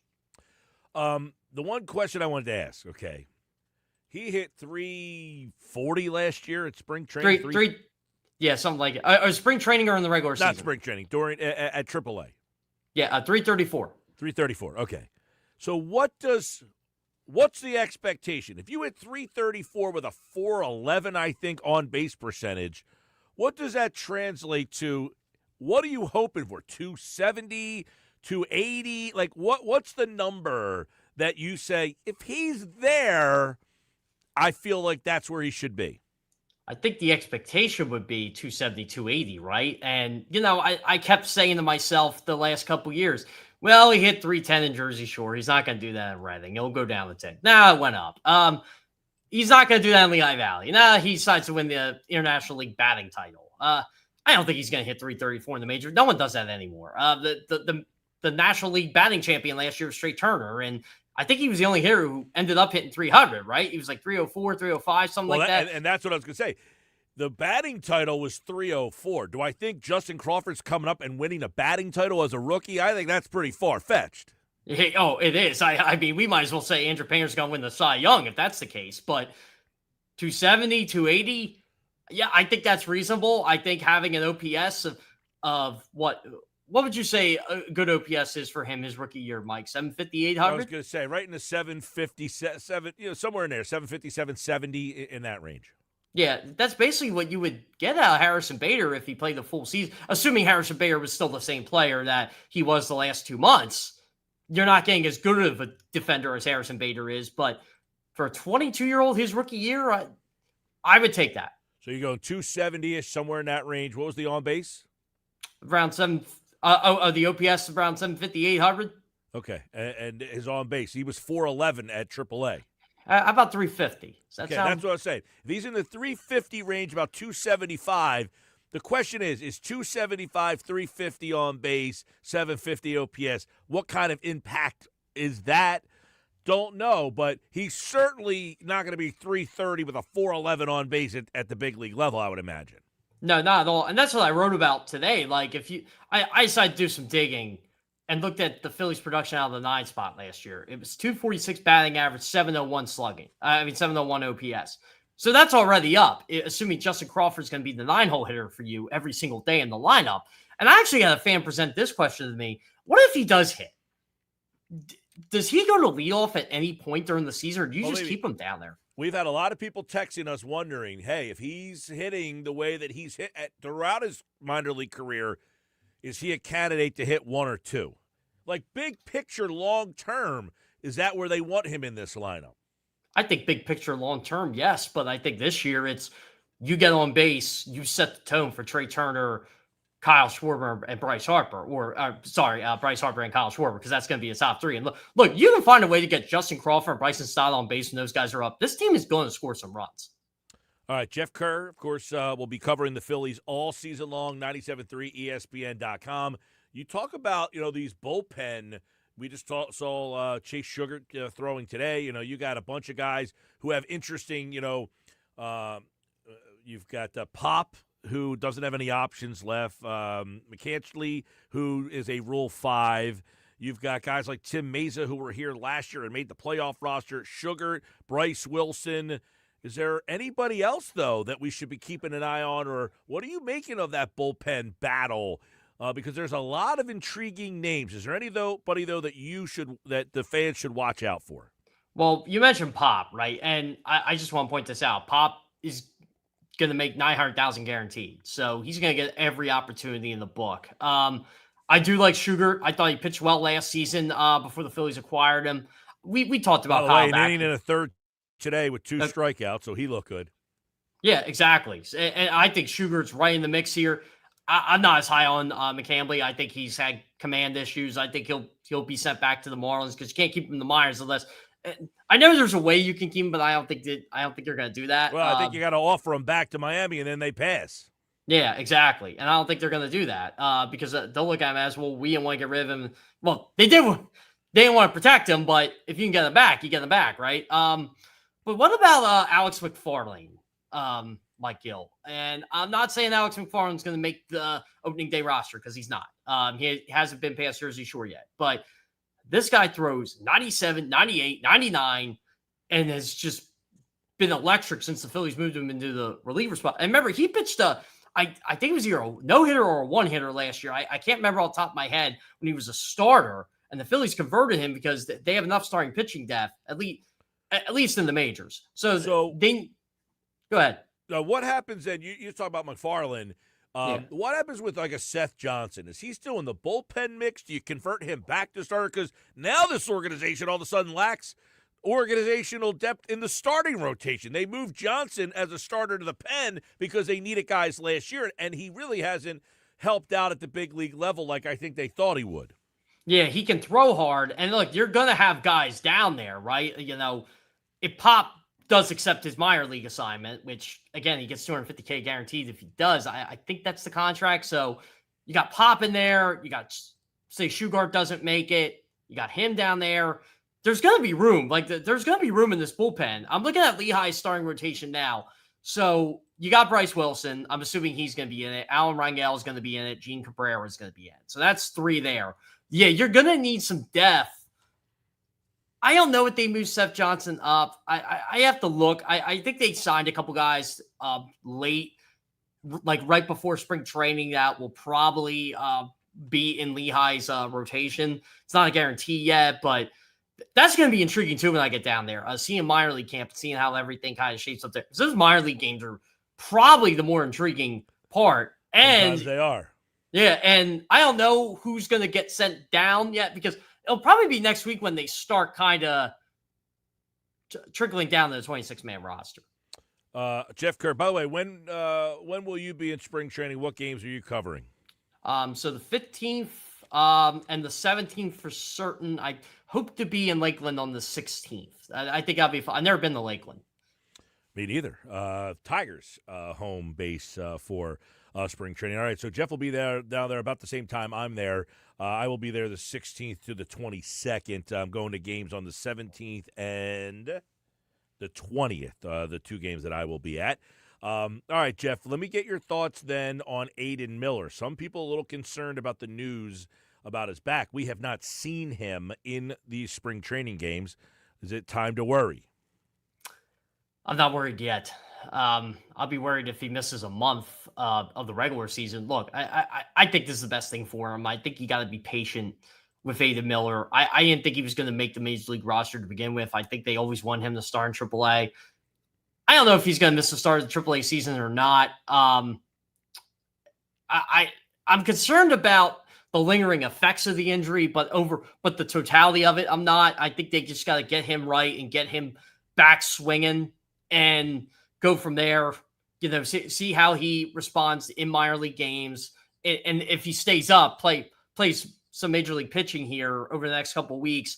I love to see him be in spring training. I think he's going to be in extended spring training. Maybe that's the outlook right now. But again, come back to me April 15th with all that. That's how I'm going to look at it. Well, I'll tell you what. I was It's disappointing because I wanted to see if he could not push Bohm, but at least create some buzz that, hey, he handled big league pitching and got a chance to see him against some guys. We don't get a chance to see him, so that kind of seems like it goes away. One guy we have seen is Bryson Stott. A lot of buzz about him, but a lot of it, Jeff, is how he finished last year and how his changes that he made are now helping him out this spring. Yeah, and he was look, he had 2 hits again today. He's hitting 700 in spring training, Mike. 700, 2.15 OPS. That is unheard of. I mean, and look, it's just, and you know, it's funny you mentioned this because I remember it was a June game last year, and we had like a little clubhouse session with Rob and me and our coach for Phillies today. Oscar Budahim was in it, and Oscar just asked out of the blue, Rob Thompson, late, what about Bryson Stott's swing? What changes is he making? And Rob basically said, you know, he's cutting down, choking down a little bit on the bat. He's not uppercutting anymore. He's trying to get that fixed. He said it's going to take some time, but we believe he's heading in the right direction. And he was in 196 in July before he had his kid. And then he had that breakout game. And then he was hitting 300 since, I think it was like 300 and 880 OPS the last 2 months of the season. You're seeing the gap-to-gap power. You're seeing him drive the ball over the fence. And look, I just like he's going back to the ability to hit opposite field again. And he's starting to hit lefties again. So I got to give Bryson Stott a lot of credit here. He's doing what needs to be done. And if you can put him 7th in this lineup, that's scary. Well, we'll see if they give him a chance to hit lefty. I know they like playing Sosa, regardless, to give him some playing time. So do you see a straight platoon? Does Stott get that opportunity? That's a story that we'll check out. By the way, also Dylan Moore today had a single, 2 RBI playing first base. He's a guy to keep an eye on. Otto Kemp, by the way, your boy Otto Kemp, 2 for 3, really had a nice double that drove in a couple of runs there, or a run as well. So Kemp and Moore had a big second inning today. Moore needed that. I think he was like 1 for 12 in spring training before that hit. Yeah, well, he's a guy that has a shot to make this team. De La Cruz, another guy to keep an eye on. Couple more weeks left in spring training. And keep in mind, a lot of these guys are going to get extended looks because they got 12 guys not here because of the World Baseball Classic. So you're going to get a bunch of guys who you might be like, I don't know who these guys are. Well, keep an eye on them. Jeff Kerr's keeping an eye on him. He will be in Clearwater next week, the following week, and we'll have coverage right here on the Sports Bash Live. And, of course, the Phillies Today podcast, it launches on Monday, March 23rd, every day at noon. We will be live with Phillies updates right here with Jeff, Oscar, and myself here on 97.3 and our Facebook, on our YouTube and X platform. All right, Jeff, looking forward to it. And Mike, I'm excited to get this podcast going. I'm excited to get the season going.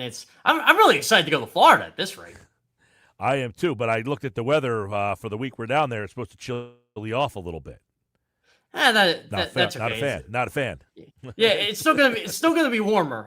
Maybe I'll take a trip to Disney on my day off. The problem is down there it gets windy, and that's when it's like 70-something degrees. It's warm, but then that wind comes through the Gulf, and you get a little chilly in the wind. Yeah. So when I told my dad I was taking spring training for the first time, I actually got him one of those windbreakers, and he goes, "Why do I need a windbreaker in winter?" You need it. Yeah. I told him you need it in March. Yes. I'm taking my mom for the first time. She's never been. I'm taking my mom down to spring training this year. We're taking her to the game on. I don't know if I should take her to St. Patty's Day game, but I don't really have a choice. That's the only time she's going to be there when there's a game. But the debauchery of a St. Patty's Day game, that's going to be my mom's introduction to Clearwater. Yeah, it's going to be a little nuts. I don't know if how excited my parents are going to be for that game, but they're going the 15th too, so they'll balance out. All right, well, we'll see you down there, man. Yep, see you, Mike. All right, Jeff Kerr, everybody, and I'm sure we'll have Jeff on next week as well here on the Sports Bash Live, 97.3 ESPN. And, of course, the new Phillies Today podcast, it will be Jeff, Oscar Budahim. You guys may know Oscar. He is the Spanish play-by-play voice of the Philadelphia Phillies. He has appeared on the station as a guest from time to time. He and Jeff are going to kind of headline the Phillies Today podcast. I will be jumping in from time to time. It will be every day at about noon on all of our social media platforms. So if you're looking for more Phillies coverage this season, we got you covered with Jeff and Oscar. And then, of course, don't forget our Phillies mailbag with Frank Close. You can get that on our website, 973ESPN.com. And Frank and Tyler Zulli this year have a podcast. It is called the Run It Back Podcast, that they will have a lot of Philly stuff. So we have a ton of Phillies coverage for you. If you are looking forward to the Philly season and you want all the coverage, you got it right here on the Sports Bash on 97.3 ESPN. And, of course, Jeff, he will be at Citizens Bank Park all season long and checking in right here on the Sports Bash. Speaking of the Phillies, opening day, a live show, a Phillies watch party, opening day style. Me and all you guys out there are invited. We are giving away a trip to see the Phillies at Camden Yards this year. The bus will take you and a friend, 2 tickets to the game, tailgate party, the whole 9 yards. Opening day Phillies watch party this year at the world-famous Anchorage in Summers Point. We're going to pack the place, and we're giving away an awesome trip. Can't wait to see you. Sign up starting Monday.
Football at 4, powered by the Inside the Birds podcast. It is brought to you by our friends at the Fanatics Sportsbook at Ocean Casino Resort in Atlantic City. Going to be a great week coming up in 2 weeks, the start of March Madness. 2 weeks from today, the madness begins. You can listen to it all right here on 97.3 ESPN from noon to midnight, Thursday and Friday. We got you covered. Right now, we got you covered on the Eagles' offseason, which gets underway on Monday with the start of the legal tampering period. And, of course, no better guy to talk to about free agency and the draft than Andrew DiCecco from the Inside the Birds podcast, InsideTheBirds.com. And he joins me now on the Sports Bash for today's Football at 4. Andrew, welcome back, buddy. How are you?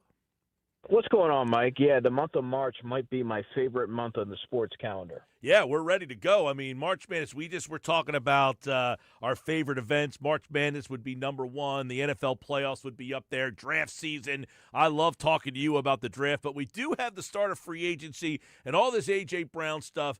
I know you're not a big rumors guy and all that speculation, but as we get ready for Monday, do we anticipate A.J. Brown being here or someplace else by the next time you and I have a conversation? Well, there's no rush for the Eagles to unload A.J. Brown. They don't have to do anything. He's under contract, and now the Eagles hold all the cards. You saw what happened with DJ Moore. He commanded a second-round pick. So the cost for A.J. is first-round pick, which it should be, and the Eagles are playing it well. But I don't know if they're going to be in any rush to get anything done. Now, will a team be a little bit more hasty in trying to get something done? Perhaps, but I don't view it as something that's going to be taken care of in the immediacy. But the Eagles are going to continue to listen, but nothing's really changed. They're going to have to be blown away by an offer in order for them to move off of their top receiver. All right, you wrote a piece over at InsideTheBirds.com that leads us into this, because if A.J. Brown is not with the Birds, even if he is with the Birds, do you think they need to look at some receiving options and some possible we know they need a tight end most likely if Goedert walks. But any receivers in the free agent market, is that something they probably would have to draft if they ended up moving on from A.J. Brown? Yeah, I mean, the free agent class is not very deep at wide receiver. If you're getting a receiver in free agency, it's going to be a supplemental type of player who can kind of maybe fill that Jahan Dotson role. But, Mike, I think right now they need to draft a receiver. And I say that because you look at the defensive side of the ball. A lot of money is going to have to be invested on that side now. That's the pendulum swinging. And then on the offensive side, the Eagles are going to have to start to draft and get younger and more cost-effective. And so one of the more preeminent positions on the offensive side is wide receiver, and this draft has a lot towards the top of the draft. And I look at where the Eagles sit at pick 54, and that seems like an optimal spot if they want to go and get one. I was going to say, is this free agent class, you're right. I mean, you got Romeo Doubs, Wan'Dale Robinson, kind of interesting as maybe a slot guy. I feel like, see if you agree, Andrew, this team has constantly lacked that, little slot guy, the undersized, guy between the hash marks who's got some speed or sure hands. They've never really had a great slot receiver. Going back to, I guess, the best one was Aguilar in 2017, but even he wasn't like a classic slot guy. No, Jason Avant is the first player who comes to mind as being the prototypical slot guy, dependable, sure hands, tough as nails.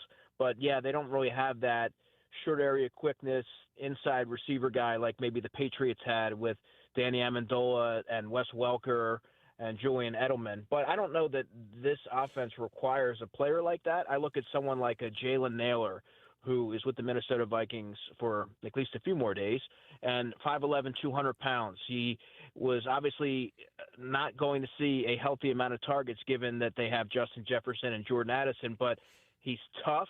He blocks from that position, which is something that the Eagles really value. So it depends on what team and what system you run.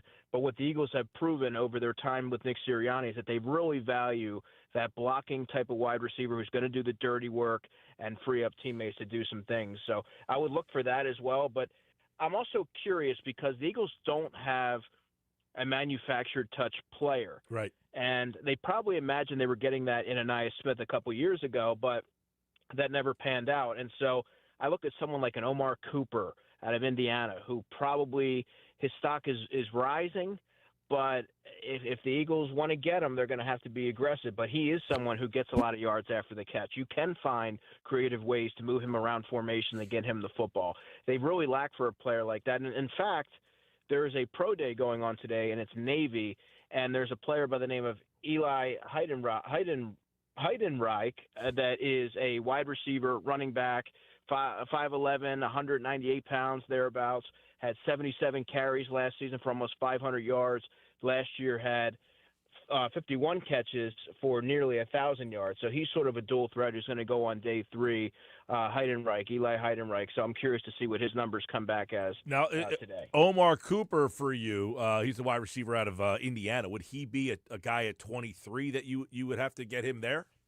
I think that's a little early. You could trade back in the first round, which Howie Roseman has proven that he'll either trade up or trade down. He's very active. He doesn't like to stand pat. But that would be a player, Mike, that if you wanted to get an Omar Cooper, you could probably trade down towards the back end of the first round and secure him. But at 54, you're not going to get a player like that. You're more looking at a Chris Bell from Louisville, who I really like, or a Chris Brazel from Tennessee, another really good player. And so I think what I'm imagining this offense to look like, and a player who could fit pretty well, Omar Cooper is one of them. And Chris Bell, if the Eagles don't retain A.J. Brown for whatever reason, he is sort of he's built like A.J. He's about 6'1", 220 pounds, and really physical, is your prototypical X. And I think that he would be a good option there at 54 if they so choose to add a player there. Andrew DiCecco, Football at 4 from the Inside the Birds podcast, InsideTheBirds.com. Dallas Goedert, last year, a lot of speculation, Andrew, that he would be gone. They ended up finding a way to bring him back. Are you optimistic that they can get him back? And if not, they do not have a tight end on the roster. Is that a spot where, last year in free agency, they kind of made moves in anticipation that he wouldn't be back. They brought in Granson and Harrison Bryant. Obviously, these two guys didn't have much of an impact, but if Goddard's gone, can they do anything in free agency there? Yeah, so I went into the combine thinking that the Eagles were going to do whatever they could to keep Dallas Goedert, and that it may not cost all that much, knowing that he's 31, that he has an injury history and all that. But then I left the combine wondering how the Eagles were going to be able to do that, just talking to people, listening to Howie Roseman, Nick Sirianni, and it's going to be an offseason where it may not be the maintenance offseason of last year, but you're going to have to make some tough decisions. And so I look at it like this. The Eagles last May agreed to they reached a resolution with Dallas Goedert, 1 year, $10 million. Well, one would presume that the price would go up, and if they were a little reluctant to give Dallas Goedert $10 million last year, well, he just had 60 catches, a career high, 11 touchdowns, a career high. I would imagine that with free agency, as is usually the case, the price always goes up. But there's the injury history, there's the demonstrator performance for one team, and the history with the organization that I think could help the Eagles. But all things being considered, I would imagine that Dallas Goedert is playing somewhere else next season. All right. There's a lot of talk, too. I mean, we were at the Super Bowl at Radio Row, and there was a lot of people buzzing about Christian Parker when he got hired, and now you're starting to hear the buzz. He might want to take some of his buddies with him. One, Reed Blankenship, who obviously was coached by Parker. Nakobe Dean, who probably has a very slim chance of returning to Philadelphia. And even possibly Jalen Phillips. Apparently, there's a lot of buzz this time of the year about stuff. But could you imagine some of those guys landing in Dallas? Yeah, so Jalen Phillips is going to be the priority. What he commands on the open market is sort of a mystery right now because of the injuries that he's had in his past. But he's going to be 27 years old. He fits this scheme. He fits the culture. He loves being in Philadelphia. Now, there ultimately has to be a walkaway price. And for me, I think that 24 or 25 mil might be a little rich for my blood if I'm the Eagles. But I think that he's going to be the priority there. But, yes, I can imagine a lot of these players flocking to Dallas. And it sounds easier said than done because it's not always as simple as, well, Christian Parker's the defensive coordinator in Dallas. He knows a lot of these guys from Philadelphia. A lot of these players are going to have considerable amount of suitors. Right. But someone like a Reed Blankenship, for example, if his estimated cost is a little over $7 million, if I'm the Eagles, sign me up for that. But if it goes up a little bit and trends towards the $9 or $10 million mark, I'm finding another solution there. And I would imagine that someone like Christian Parker, who oversaw the defensive back room, he knows what Reed Blankenship's all about. He can be a team captain, a culture setter, much like Nakobe Dean.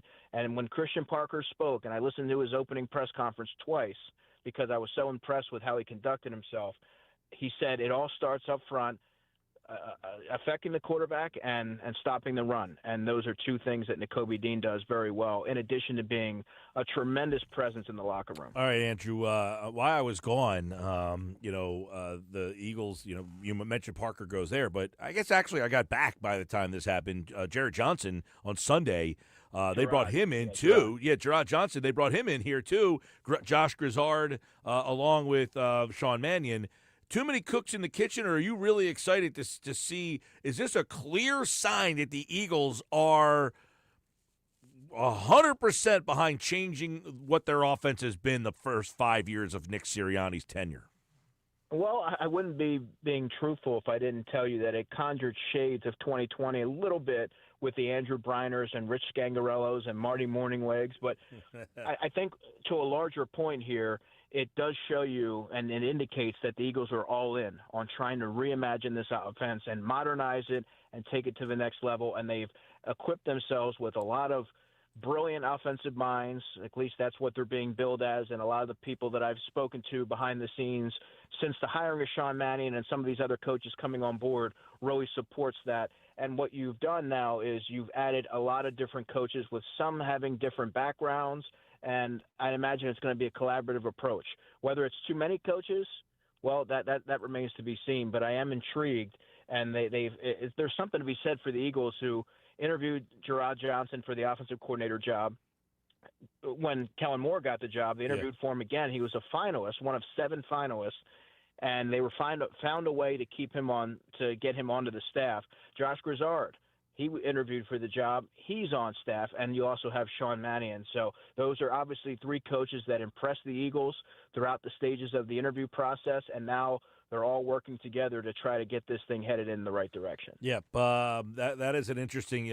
Is it, like you mentioned, too many cooks in the kitchen? Scangarello, you're the pass game coordinator guy, and you do this, and that guy does that. He calls plays on third downs, you call plays on second downs, or is it all going to be Sean Mannion, and you just have a lot more talented coaches in there? You hope that's the way it goes. I want to get your thoughts on the trade today. DJ Moore to the Bills.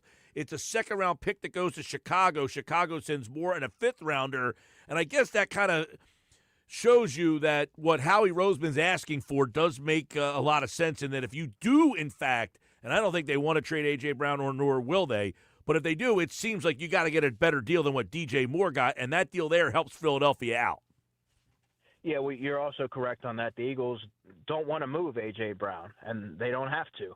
That's why there's not a lot of pressure on their end, because if they're blown away by a trade that helps them acquire assets and further reconstruct the team and set them up for sustained success, well, then Howie Roseman's going to take advantage. But yes, when you look at what DJ Moore commanded, a 2nd-round pick, that was a little bit of a head-scratcher to me. I thought it was a little rich, I should say. DJ Moore is a good player, not a great player. A.J. Brown he still has a couple years of playing at an elite level at the position, and I've said this the entire time, and I maintain this, he is worth a 1st-round pick, and unless the Eagles get not only a 1st-round pick, but also something else to sweeten the deal, I would imagine somewhere in the top 100, they're not going to move him. And that's what a player of his caliber, of his talent commands. And the Eagles, from the beginning of this, have played it to a T.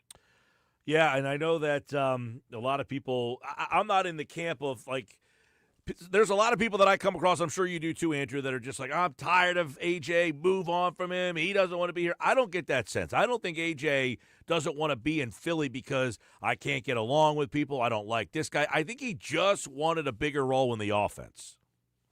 Yeah, and I'm glad you put it that way. It's not because of interpersonal dynamics. That has nothing to do with it. It has to do with AJ and what he wants to, where he believes he can take his game, his overall involvement and contributions to an offense. And there's many times where he's a focal point. But then there's other weeks where he's not involved as much. And if you remember back to the post that he had, I think it might have been after the parade, he said the biggest thrill that he gets in this game is by dominating his opponent. and seeing them hang their head as they surrender. And just the preparation, the process of going through everything. He believes that he could be a Hall of Famer. He's on that trajectory, that he can be among the best. Whether or not he feels that this offense with this personnel can sort of amend to that, I mean, you would suggest not. It's not a high-volume passing attack. But I do think that if you're able to talk to A.J., if Sean Mannion's able to sit him down, express his vision for the offense with conviction, and illustrate a way to get him involved early in games, allow him to take advantage of his ability to run after the catch, you would probably be able to – that would probably be an easy sell. All right, Andrew, got to get a draft question for you before we get out of here. Obviously, the draft is now we're into the, about 2 months from now, obviously the end of April. We're looking at draft. Favorite position, deepest position in this draft class? Oh, I'll say tight end. I've talked That's to a good thing. I talked to a bunch of them at the NFL scouting combine. I think Kenyon Sadiq he's the head of the class here, and he kind of reminds me a little of Vernon Davis, explosive athlete.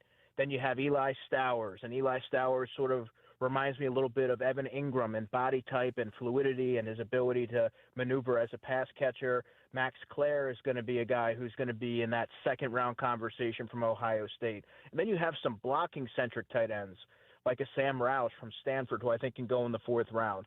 The Eagles are going to have their choice from a bevy of different types of players at the position, and they are going to add a little bit more variety to the room this year in terms of skill set.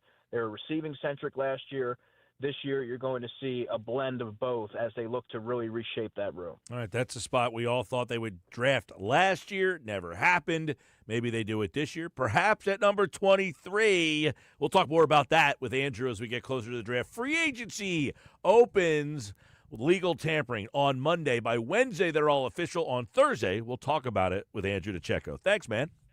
You got it, man. Take care. Andrew DiCecco, everybody. And, of course, you can check him out over at InsideTheBirds.com, right here on the Sports Bash Live, 97.3 ESPN. I'm Mike Gill. All right, I got a couple thoughts.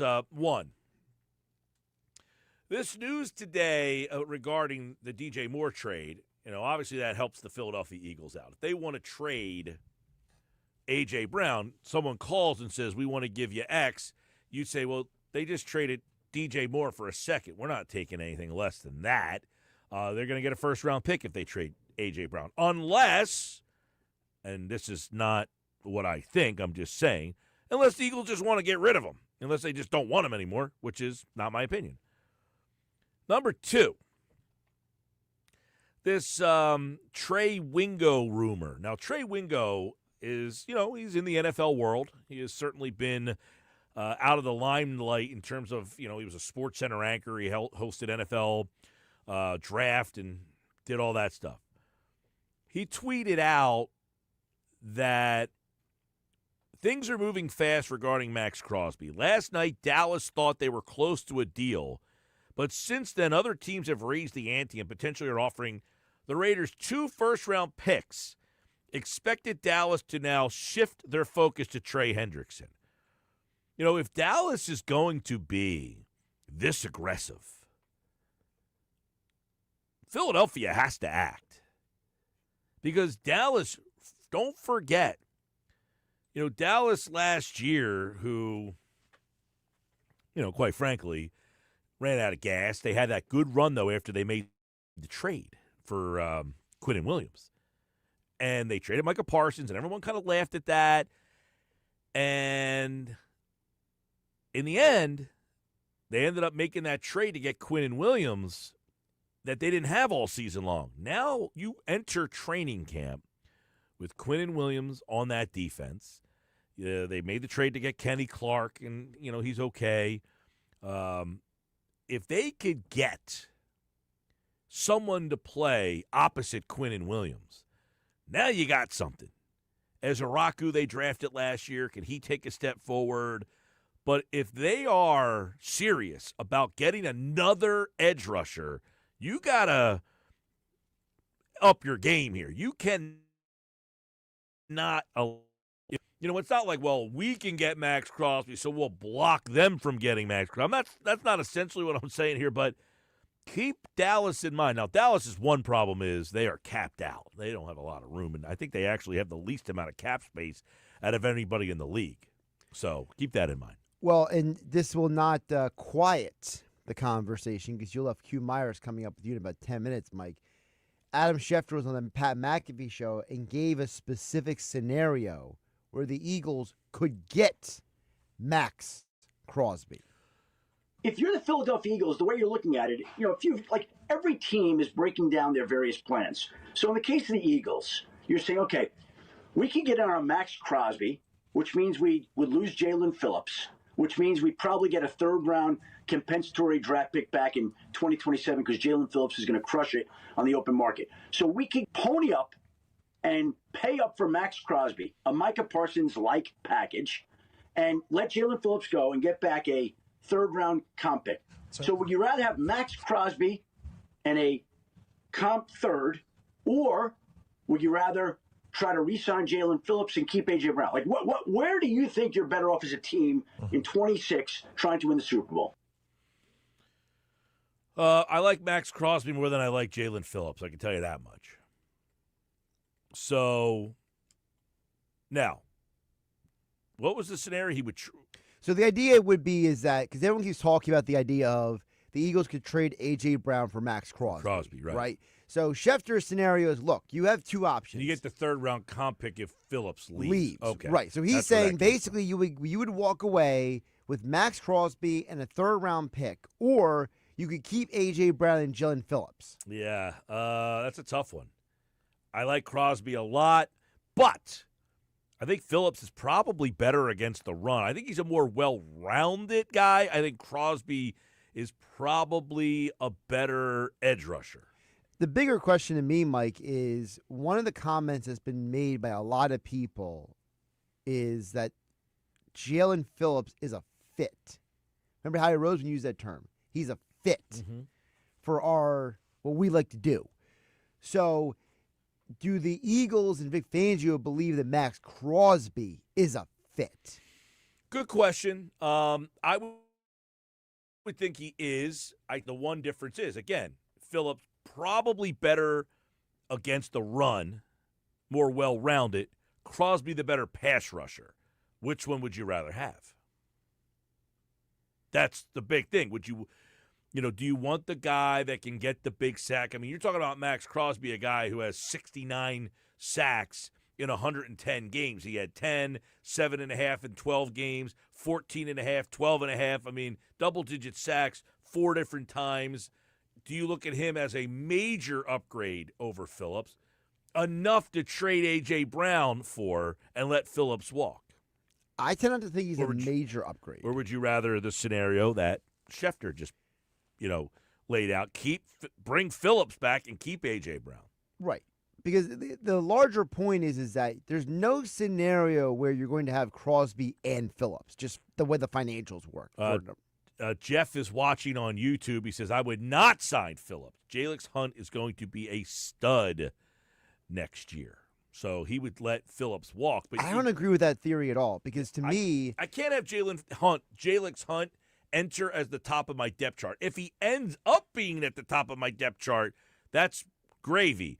But I can't enter the season saying, like I did last year, because you entered last year with Jalix Hunt as the top of the depth chart, and then you had to go out and get Jalen Phillips because you didn't think you had enough. Well, it's also the fact that, to me, it's not about Jalix Hunt. It's about Nolan Smith. Nolan Smith has not reached his potential yet. 100%. And could he be traded this offseason? That's something I think you should keep an eye on. If the Raiders called me and said, we want Nolan Smith and a draft pick for Max Crosby, I'm making that trade, aren't you? Probably. Yeah, Nolan Smith is a guy that I think, and I, would say if I could predict that someone will be traded, I would probably say it would be Nolan Smith, would be a guy that I think that the Eagles might say, hey, you know what? Let's see what we can do with Nolan Smith. We're going to talk more about Max Crosby and how tradable he is. Q Myers is going to join us on the other side from ESPN Radio's Game Night. He'll join us to talk a little NFL free agency, some of the top NFL storylines. A.J. Brown, here, gone. DJ Moore, the wide receiver, he got traded today for a second-round pick. What does that say about A.J. Brown's future?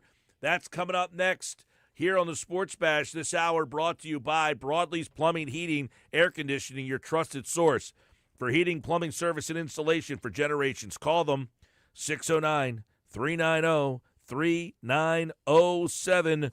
More Sports Bash coming up.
All right, 431 Sports Pass Live, 97.3 ESPN, the 97.3 ESPN free mobile app.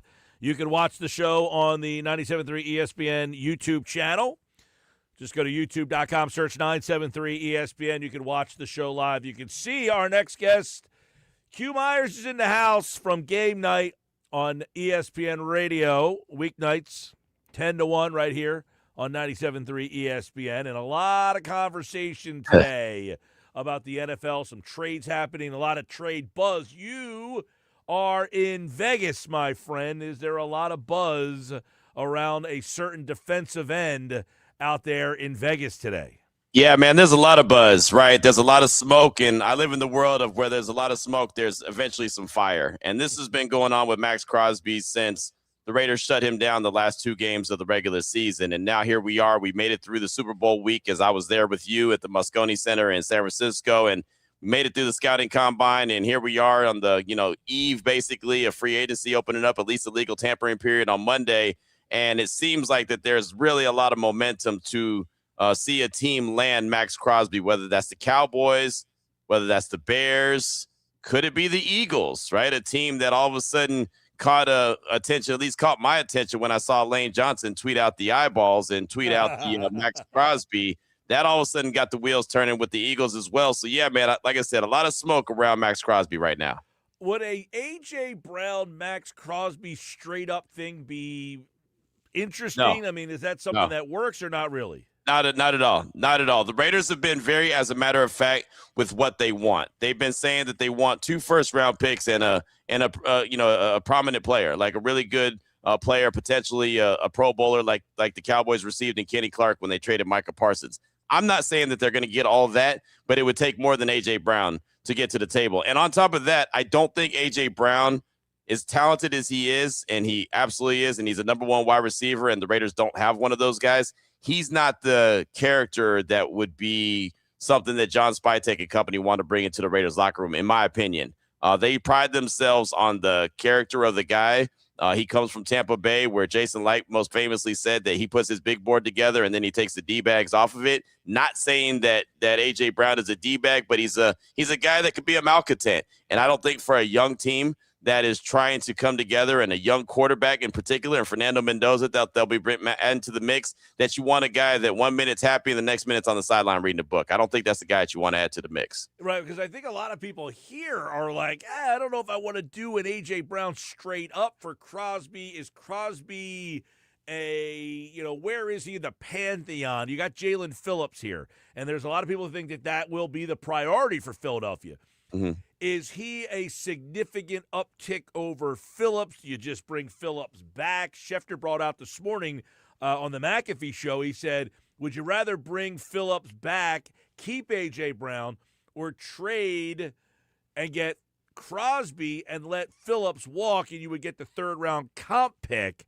And I think a lot of people here are kind of like, you're close to Crosby, they're close to Brown. I don't want to give up Brown for Crosby. You're saying the opposite there. So it's very interesting how you look at it from the 2 different sides. Yeah, it is for sure. And look, there's elements to Max that you have to think about. I mean, he's 29 years old. He's coming off a knee surgery. So, I mean, you also have to determine, is that the guy that's going to put you over the top? Right. And the Raiders feel like, for the organizations out there that are interested in him and are calling John Spytek and engaging the interest on what a trade would cost, that they all believe that they're one Max Crosby away from winning a Lombardi. So if they're going to part with their best player on the roster, and he definitely is, then they're going to make sure that it's a maximum return that they get. And so I can see where the Eagles decide that, yeah, hey, the ask is too rich for us. And I respect that, right? I respect every team that's like, yeah, thanks, but no thanks. Like the Rams, I thought there was a good chance that they were going to get in on the sweepstakes. And then you saw they made the move for Trent McDuffie. So I just think that the asking price for Max Crosby is very high. And I think the Raiders are going to stick to their guns and stay there until they get what they asked for, or else keep them on the team, because we all know that they can use them. Yep. And, we saw a trade today, DJ Moore and a 5th for a 2nd-round pick. That has to help Philadelphia. Asking price, right? Yeah, I mean, I would think so. I mean, DJ Moore is a really good wide receiver, and to be able to get a second round pick in return. And look, I understand that there's a fifth round pick going as well. I thought that was really a good trade for Chicago. Now they've got to be able to make sure that they have enough weapons around Caleb Williams. I know they've got Rome Odunze, of course. He was a former first round pick. I think that he's going to be a really good wide receiver for them. But DJ Moore was their guy, right? And he was basically Stephon Diggs for Josh Allen. But he was the Caleb Williams version of Stephon Diggs, right? Really helped kind of mature Caleb Williams into the NFL. So we'll see if they're able to make up for it, for him not being there. Obviously, they're having more draft capital, and maybe there's a late second push that they have for the Raiders and try to get Max Crosby, because again, they cleared out a lot of salary cap space by moving on from DJ Moore as well. Right. A lot of NFL stuff happening on Monday will be the opening of the tampering period. Yep. Q Myers from Game Night on ESPN Radio. You can listen to him here weeknights from 10 to 1. Do you anticipate then that Crosby will be gone by the time we get to this point next week? It feels like it. It really does. And Mike, I've Oh. been very adamant that he's going to be a Raider and that he's not going anywhere. I've been very adamant. I've been telling anyone who will listen. But at some point, man, when there's so much smoke, you know what I mean? Like there's got to be fire. It can't just come from nowhere. So, multiple reports have, the Cowboys thought that they were in the pole position, like Mike Tomlin would say, as of last night. Now teams are starting to up the ante. Obviously, we know that some of that's jockeying through the media, just trying to get the word out, but it just feels like there's way too much going on. Lane Johnson putting out the tweet that he's putting out, so much coming from Chicago, as you know what I mean? Like something has to happen. What do you make of the Dallas stuff, Q? I mean, because that to me, that sends a little bit down here where we're like, all right, if Dallas is going to get involved in Max Crosby, Philadelphia, you need to up your game. You can't let them get Max Crosby and put him next to Quinnen Williams. Right, exactly. And look, Jerry Jones is the kind of guy that would be, I don't want to say dumb because that's disrespectful, but he's the kind of guy that would say, all right, 2 first-round picks, fine. 12 and 20, here you go. You know what I mean? And I don't think that that's smart. I don't think that that's good business. I think, maybe 1 first-round pick this year and then 1 next year would make more sense. But if Jerry feels like, he's going to lose them, you know how Jerry is, man. Jerry, what he wants, he 90% of the time was able to get, maybe even 95% of the time. So if he all of a sudden decides that he's Max Crosby away from not only winning the division, but winning a championship, hoisting another Lombardi, I wouldn't be shocked at all if, he gave up those 2 first-round picks, number 12 and 20 this year. And that's something that if he goes to the Raiders with that, how could you say no? Right? How could you say no for a 29-year-old edge rusher that's coming off, his 8th knee surgery, and all of a sudden you're going to get 2 first-round picks this year for him? Like I said, that feels rich to me. But it's Jerry Jones, and I would not hold anything past him. That's a question. You know Crosby as well as anybody that we're going to talk to here. Yep. Are you worried about a decline? And based on a lot of tread on the tires, injury issues for him, do you see one of them guys that, he had 10 sacks last year, good solid year, but he missed 2 games with the knee? Is that something that you're worried about moving forward and say, hey, listen, if the Raiders have to move on from him, you sell ahead? Right, exactly. No, I mean, that's something that you have to think about. Like, you can't close your eyes to that. This is a guy that doesn't come off the field. That's the biggest issue, right? I mean, I think that he could play at a very high level for some years, but I don't think that he's going to be able to play 100% of the snaps for like 3-4 years, whatever the case may be, however long you feel like you need him to play at a high level. That's my big concern, because he never wants to come off the field. So there's so many times you can go back and look at the box score, 100% of the snaps, Max Crosby, 100% of the snaps, Max Crosby. That's what he does. And that is a lot of wear and tear. Not saying he can't handle it, but he does get banged up. He's had multiple knee surgeries now. And we know Father Time waits for no man. Right. And there's teams, after he got hit in the knee against Kansas City early in the season in 2025, you literally saw teams attacking that knee while he was out there. So they know. Right. And it's so funny. His social media post that he put after he had surgery, it looked exactly like the social media post he put the year before. Like I thought I was looking at an old picture and I was like, oh, wait, hold on. This is a new one. It looks exactly the same. So the knees are definitely going to be something to be a concern of. So if the Raiders are going to move on from him, they would want to maximize what they can get for him. So if it's right now and that's going to be the hottest that it's ever going to be, you might want to move him now as opposed to wait till even the trade deadline when it'll be a little bit less. Similar situation with A.J. Brown here, by the way, where, he's at that age where wide receiver, you're just waiting for, you get these elite wideouts that go from 1,500 yards, and then the next thing you know, bang, they're at 400 yards. Same with some of these elite edge rushers. They go from best edge rusher, top 5 in the league, to down in the middle of a rotation.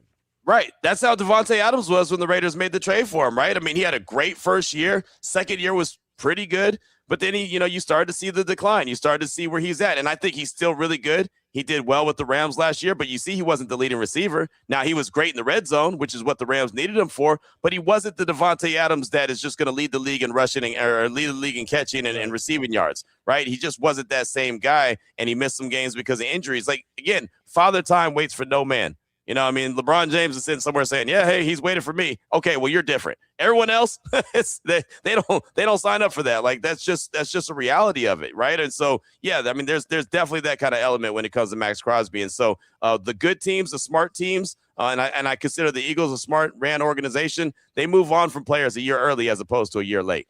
They do, but much like what happens in Vegas, they're going to have to knock their socks off. I don't think you're just saying, "Hey, agreed. Here's a second-round pick and we have A.J. Brown." That's not happening no. out there. But we'll see what happens with Max Crosby. We'll see what happens with A.J. Brown. It will all start happening on Monday, and one of the big moves out there will be the quarterback Kyler Murray. Intrigued by where he ends up, and this one's interesting because you do have the allure of baseball for him as well. I mean, he did get drafted in the first round by the future Vegas A's. Yeah. And that has been a little bit of a buzz of like, you know what, maybe if no teams that I like, I'll go back. I don't think that ends up happening, but I'm very intrigued by his free agency. What about you? Yeah, I am as well. And I saw that the A's GM came out and said, "Hey, he's welcome to come play baseball." Of course he is. They need a name. They'd love to another name. They'd love to have, a guy that could sell some more tickets as they're trying to build some momentum up towards Vegas. I don't see Kyler Murray leaving football anytime soon. Minnesota's a name that's been thrown out there multiple times. He can end up there as they're looking for a veteran quarterback. He literally could sign a minimum deal just like Russell Wilson did a few years ago and go pretty much anywhere. The Jets are a team that he can go to if he so wants to. I don't know why he'd want to do that. I know the Steelers have been floated out there. That feels like it's Aaron Rodgers or bust. Maybe the Colts, if Daniel Jones isn't healthy to coming back from that Achilles, but they hit the tender on him, so you wouldn't think that they'd go in that direction. I think there's a handful of teams. Vegas has been floated, but I mean, they got Fernando Mendoza incoming. I don't think that would make any sense unless he was just okay with being just a literal bridge quarterback. Yeah, I'm going to play 6 to 8 games maybe, and then all of a sudden, pass the sticks on to Fernando Mendoza. So I don't see that being a location. Maybe Atlanta. Atlanta's intriguing to me only because we don't know what's going on with Michael Penix and that knee and coming back off that torn ACL that he had, and it's another knee injury, and he's been very injury prone throughout the course of his football career, not NFL career, football career, going back to college. Yeah. Well, I think you got to look at what happens with Murray, then Minnesota, because obviously it looks like they have soured on JJ there, so they got to figure out what they're going to do at quarterback. Arizona now obviously needs a quarterback, not that they're a playoff team right now. So there's a bunch of situations. What's going to happen in Pittsburgh, right? Yep. So there are some very interesting quarterback stories right off the bat starting Monday. Yeah, it is. It is, man. And it's so funny. I was just in Indianapolis last week for the scouting combine, and I keep telling everyone, yeah, I mean, the stars of tomorrow are obviously what you're there to see, but you're also there to see what agents are sitting down talking to GMs, what GMs are talking to other GMs, and who's having the shrimp over at St. Elmo's while they're having a conversation about potential free agents or trades. Like these trades that we're seeing this week, they didn't just get generated like today or this week. They got generated last week at the scouting combine in Indianapolis. So when you see the legal tampering period open up on Monday, and all of a sudden 2 seconds into it, maybe a minute goes by, and all of a sudden, boom, so-and-so has agreed to a deal, like Tyler Lindenbaum. He's agreed to a free agent deal where he's going to get $90 million free, guaranteed, whatever. That wasn't agreed upon right then. That was already talked about last week at the combine. So you're going to see these big ticket names come off the board quick, fast, and in a hurry starting on Monday. It all starts Monday. We'll be talking about it. And, of course, the Eagles have their own free agents to keep an eye on. Jalen Phillips, Dallas Goedert, Nakobe Dean, Reed Blankenship. Send Nakobe Dean to Vegas, man. I like him. Send Nakobe Dean. I know you talked to him at the in San Francisco at the Super Bowl, man. Go on and send him to Vegas. The Raiders are going to a 3-4. They need some more linebackers. I don't think you're going to have to worry about him coming back to Philly. They drafted his replacement last year. But, man, he would be a good get for Vegas. It's going to be tough to replace him, but Jahad Campbell played well when Dean was out last year. He's Q Myers. You can hear more of him on game night, weeknights at 10 right here on 97.3 ESPN. All right, buddy, we'll talk to you. All right, man. Appreciate you as always. at your boy Q254 on the X platform. Follow him there. And, of course, listen to him nationally here on 97.3 ESPN. Q Myers always doing good work for us here on the Sports Bash. All right, coming up, we got the unsportsmanlike moment of the day. We got Phil's finishing up their spring training today, and the Sixers get a win last night, and the Flyers play tonight. Something to keep an eye on. We got that coming up as well on the Sports Bash live on 97.3 ESPN.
When you're building a team around Luka, the reason it is difficult is you're not building a team to complement him. You're building a team to simultaneously make up for him and complement him. When LeBron is in his prime, what you're doing is you're building a team to complement him. You're trying to make up for nothing he doesn't do. Shea, the Thunder are not building a team around him to make up for any of his deficiencies. The challenge in building a team around Luka is you have to build to make up for him in addition to complimenting him. That was Evan Cohen. It's our unsportsmanlike moment of the day. And I like that comment because I watch the Sixers and think very similarly of trying to build around Tyrese Maxey.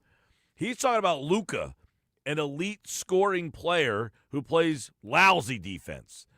Now, Maxey is a very good elite scoring player who doesn't play lousy defense, but he's small.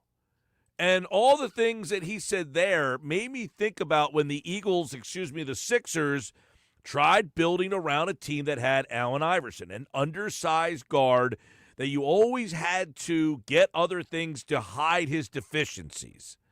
And we hear this all the time about the Sixers need to move on from Embiid, and it's time to start over and build around Maxey. Is Evan Cohen right? That if you can't build around Luka and his deficiencies, can you build around Maxey as the best player on the team and his deficiencies? That's our unsportsmanlike moment of the day today. What do you think? I think you can if you have somebody who actually wants to do the building. I think sometimes some of these front office executives, they're a little lazy, Mike. They're just like, oh, I got to spend money. I'll throw it at this guy. They're not actually like trying to build a roster. Look at the Charlotte Hornets. They've done a great job at saying, hey, Ball is what he is. We need to get guys who do other things to put around him. And now they're the hottest team in the NBA. Well, I just wonder, there's so many people who are just done with Embiid and the injuries. You hear it all the time. Yeah, it's time to blow it up and start over and build around in Maxey and Edgecombe. And I hear those cries all the time. And I answer, are Sixer fan out there, do you think you can build a team around Maxey and Edgecombe as your starting point and then start to build around them? That's something that every night I watch them without Embiid, I think the answer is not really. You may say not really, but I think that if you had the right person in the right – also, it takes money. I mean, obviously, you need the salary cap right now is so tied up, it's hard to do anything. But the one guy who does make a lot of money is Maxey.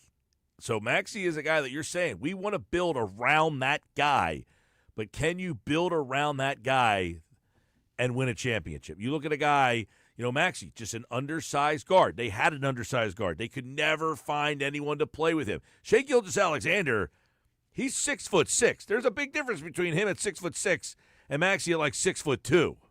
That's a big difference in the NBA. Thought it was a good point by Evan Cohen. It's our unsportsmanlike moment of the day, and it's brought to you by Broadleys Plumbing, Heating, and Air Conditioning. Visit broadleys.net.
5 o'clock, Sports Pass Live, 97.3 ESPN, the 97.3 ESPN free mobile app. And you can watch the show live on the 97.3 ESPN YouTube channel, at Mike Gill on the Twitter X platform. A lot of people watching today. We appreciate you. If you're watching on YouTube, subscribe, hit the like button. If you're watching on the X platform, hit the repost button, hit the like button.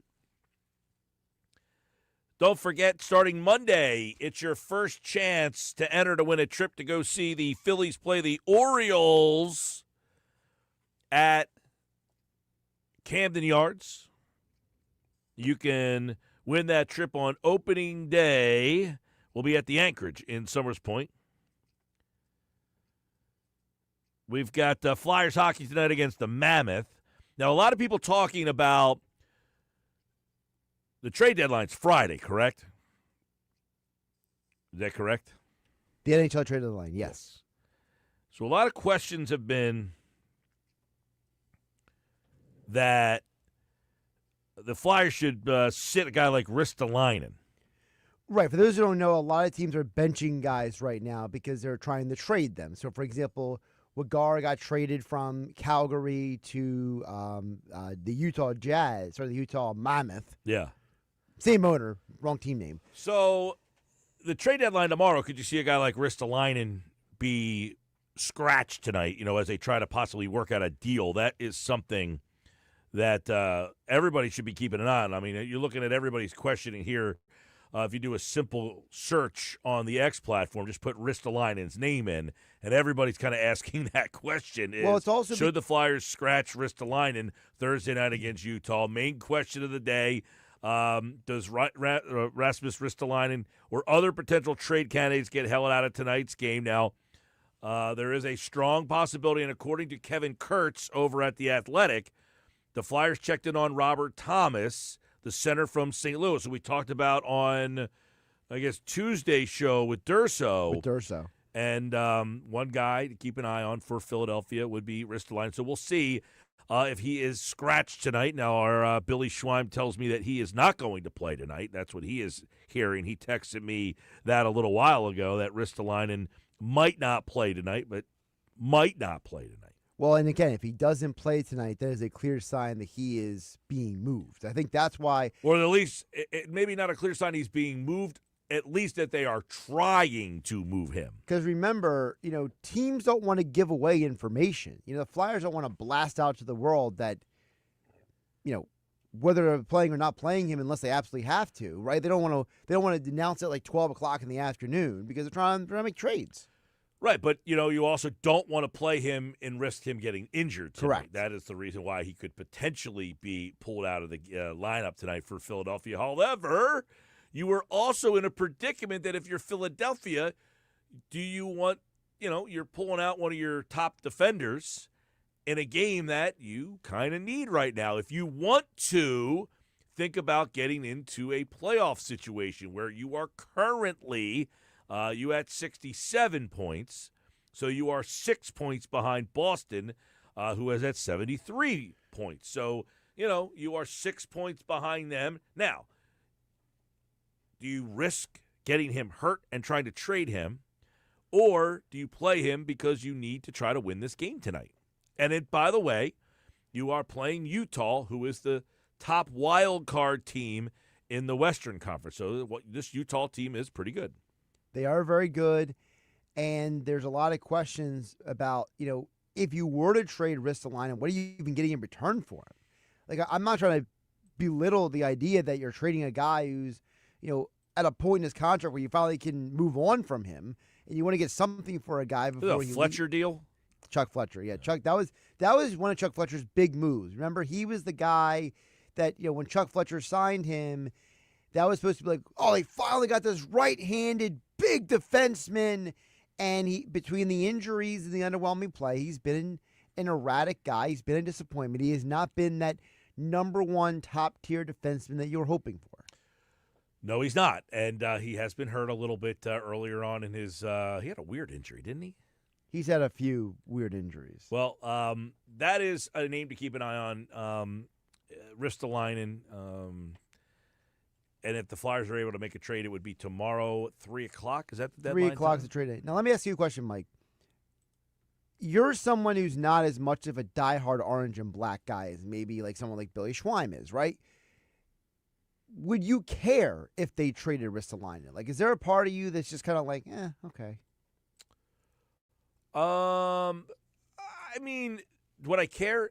I mean, I don't look at Ristolainen as I have to have peace. Mhm. Like, I have to keep peace on this team. No, one of the problems this team is their defense isn't very good. He's one of their defensive players. Correct. So I don't look at him as must-keep defender. If I can get something to improve in another area, I'm willing to part with him as a defender who is, to me, just good, not great. And probably on more towards the average. I say good, not great, and closer to average than he is great. You know, you're good. Are you on the good closer to average or good closer to great? I would say he's good closer to average and good closer to great, if that makes any sense. Oh, it's 100% accurate. And I think the thing with the Flyers is that you just said it. He's part of the problem, but that's also why this makes it weird. Because of the fact that, guess what? Ristolainen is a guy who other teams are saying, well, he might not be playing well for you, but we could use him. Because, again, if he goes to those teams, he's not a top defensive lineman. He's like the second or third guy. Which has constantly been the problem here, is that you've got guys playing, up the rung from where they belong. It's been the problem with the defensive position for 20 years. And you named them the other day, Gostisbehere, Provorov. Now you got Sanheim and Cam York. You signed Ristolainen. You're constantly bringing in dudes who are not the A+.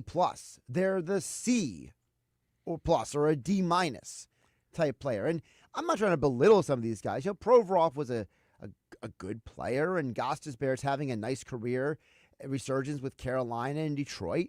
But the reality is that until you get a Eric Desjardins level defenseman, you're going to keep having these. Well, and keep in mind, Ristolainen's also 31 years old. He's got 2 years left on the deal. If you can get out of that, you make that move most likely in a heartbeat. And you might have gotten a little bit extra because he did play well for Finland in the Olympics. So you get that opportunity to say, maybe now, like Daryl Morey said, I'm selling high on Jared McCain. This would be the sell high on Ristolainen. And that's the point that when I had Scott Laughlin on my Saturday show this past weekend from SiriusXM Radio, he was saying that, when he talks to teams around the NHL, they are only looking at Ristolainen right now because of what he did in the Olympics. And Laughlin That's pretty much crazy.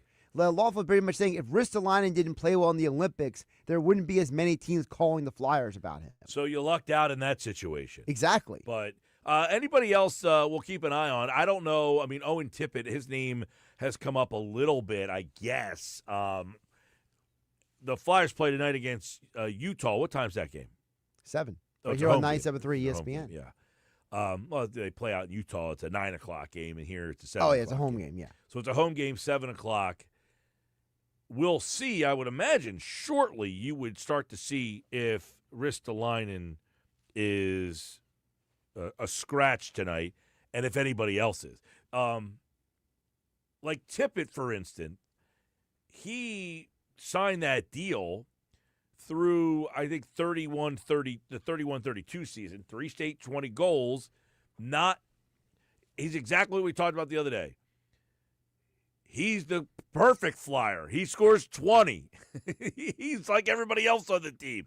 But does somebody else get him as a third-line player where the Flyers have to play him up a notch? We'll see. So we'll keep our eye on if any moves happen with Philadelphia and the Flyers as they play tonight against Utah a day before the trade deadline. Really quick, one other name that we haven't talked about a lot, but there's always that outside chance that he could get moved, is Sean Couturier. He's older. He still has value around the league. He's kind of got that, Joe Thornton at the end of his career kind of vibe to him. And, he's had some running with Rick Tocchet this year. He's had some disagreements. And I don't think the Flyers are, actively trying to get rid of him. But if you have a team that says, I didn't get somebody else and I need a centerman, I could see them calling the Flyers and being like, look, we need somebody. What do you want for Couturier? Well, Pierre LeBrun, who is one of the NHL insiders from TSN in Canada and a columnist for The Athletic, tweeted out just an hour ago that the market expanded today for Ristolainen, and it sounds like some new teams have entered the picture. Yeah, and I think it's because that Weegar got traded last night. I think that's part of it. Is you already saw one defense. You know how it goes in any sport, right? If one move happens, it causes the domino effect, right? Yeah, and of course the trade deadline being tomorrow, and now we're down the stretch. Everybody, it's a late trade deadline because of the Olympics this year. Correct. So everybody has got a chance to kind of sit and wonder and get a better look at where they are in the standings. Now, keep in mind, though, we just talked about in the NBA, the Sixers are at 60 games. Philadelphia, the Flyers, they are at 60 games. There is 22 games left for Philadelphia. Jersey's played 62. They only have 20 games left, but you're right around that 20 game left in the season for these teams. And I would think Philadelphia is the cutoff for a playoff spot. If you are anybody under Philadelphia, you're probably in sell mode in the East. And out West, you got the Kraken at 67. I guess you go down to about Nashville, which means Winnipeg, Chicago, Calgary, St. Louis, Vancouver. They're probably sellers. And I would think the other teams, Nashville at 62, you're 5 points out and up, think they're involved. So you got a bunch of teams in the mix. And Philadelphia, I guess, is kind of the cutoff. They're 6 points out. Yeah. So for those who are wondering, what could you get for Ristolainen? And I'm only using this as a comparison because Mackenzie Weegar is 32. So he's in the same age range. Now he's a much better, defenseman quality-wise than Ristolainen. But the Flames, when they traded him to Utah, they got a young defenseman, a forward prospect, and 3 second-round picks.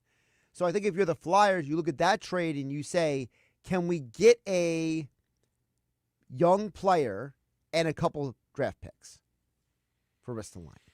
At this point, I think if somebody makes you a trade, makes you an offer, a young player and a draft pick, you're probably involved in that. Now, text board 609-403-0973 on the White Horse RV text board. Mike, the Flyers need to decide who they are. If they're going to push for the playoffs, then sit where you are. If they're not going to push, sell Risto, maybe Tippett, and maybe Couturier, get people that fit in their timetable. So I agree with that statement. They got to decide who they are. But they've told you all season who they are. We're not ready to make trades. So they're not making a trade of Ristolainen or Tippett or Couturier to get better, right?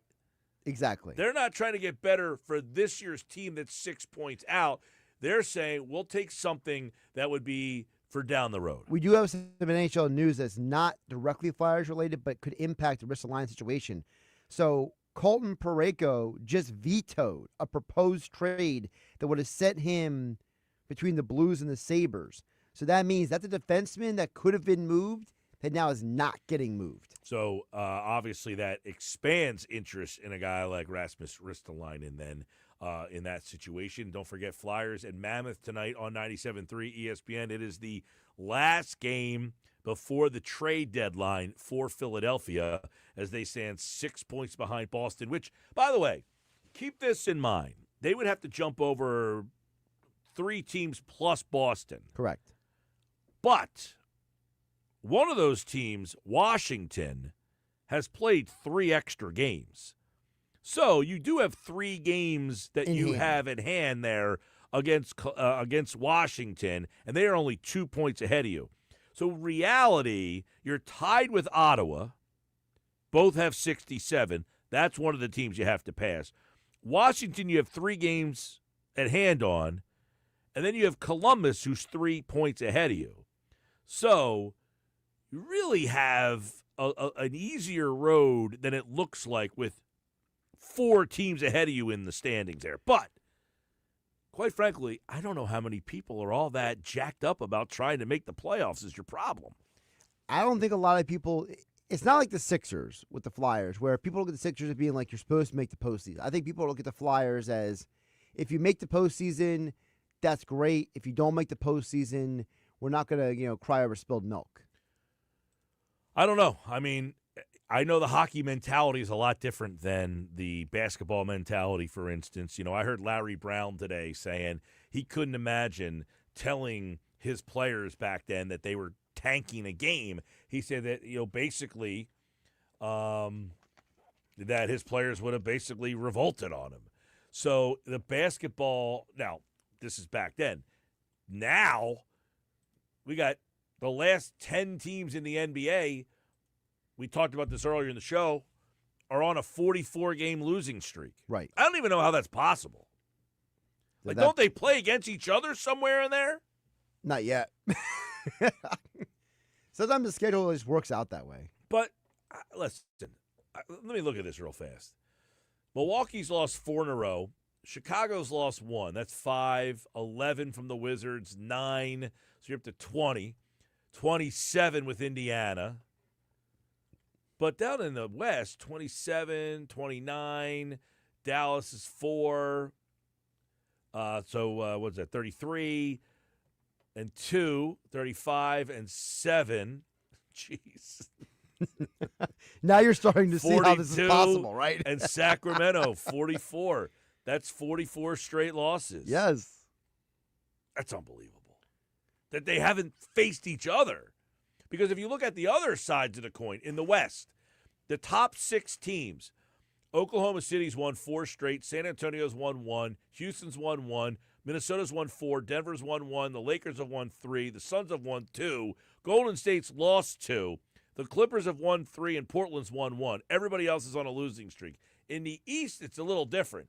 The play-in teams are all on win streaks, plus Philadelphia's won 1, Cleveland's won 2. Detroit, Boston, and the Knicks all have lost, and the Raptors have lost. But the bottom 10 teams in the league, the 5 teams in the East and the 5 teams in the West that are currently not playoff teams, okay, have lost 44 straight games.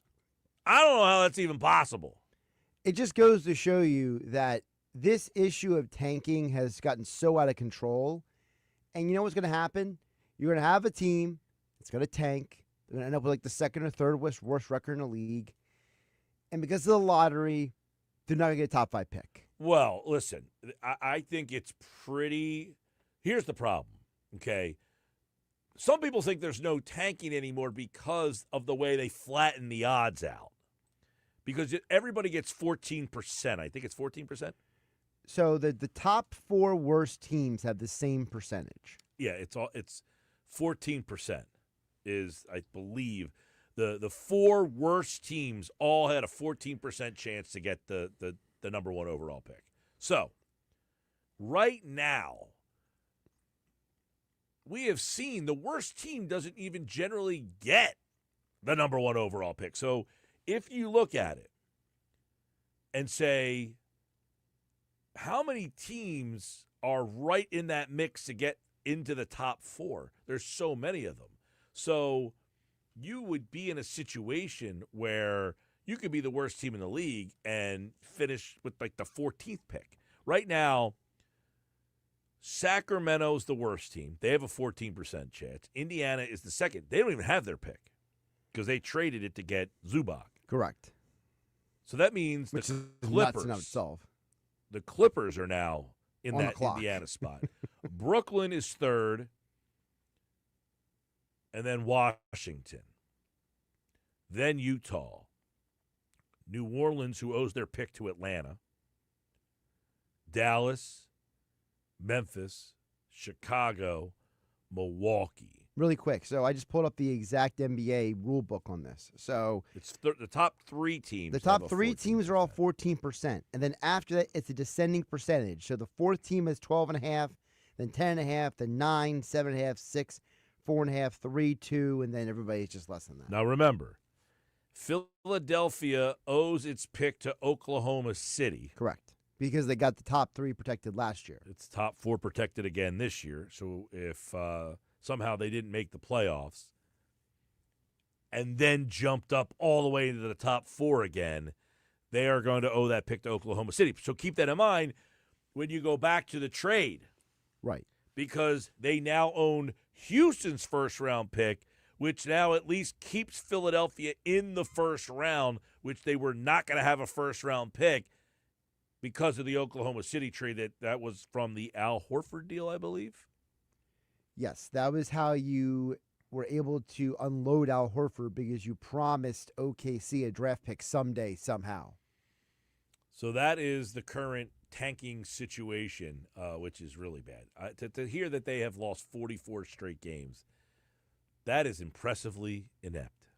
And on the flip side, hockey is such a weird thing, because your point originally was about how the difference between hockey and basketball, it's not that teams like the Rangers and the Devils are tanking.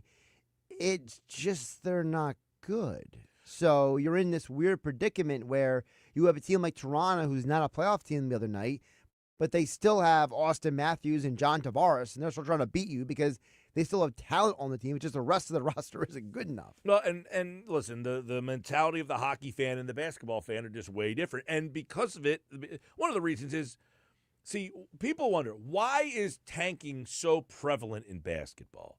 It's because the draft is only 2 rounds, and there's only so much talent in those 2 rounds. There's a reason they only have a 2-round draft, is because there's just not, after 60 players, there's not a lot of, talent out there, because there's only 15 roster spots.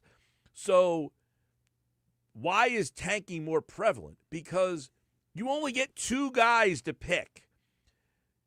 So the better chances to get a better player, obviously, is if you're drafting higher in the draft. Some people would say, well, you get a guy like Maxey at 23, and you get a guy like this guy. Yeah, those guys are the exceptions. They're not the rules. But that's more about how you manage your scouting and evaluation than it is the bigger point, which is in the NBA, you could get a Cade Cunningham. You could get a stud.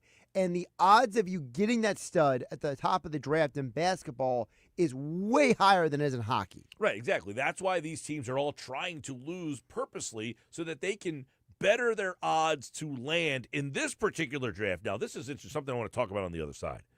So this draft has 3 really high-level blue-chip potential players, and then a 4th guy who's right in the mix. It would probably be a number 1 pick option if it's not for these other 3 who are head and shoulders above. Right. You've got Peterson from Kansas, who's kind of turned into a enigma, if you will. He pulls himself out of games.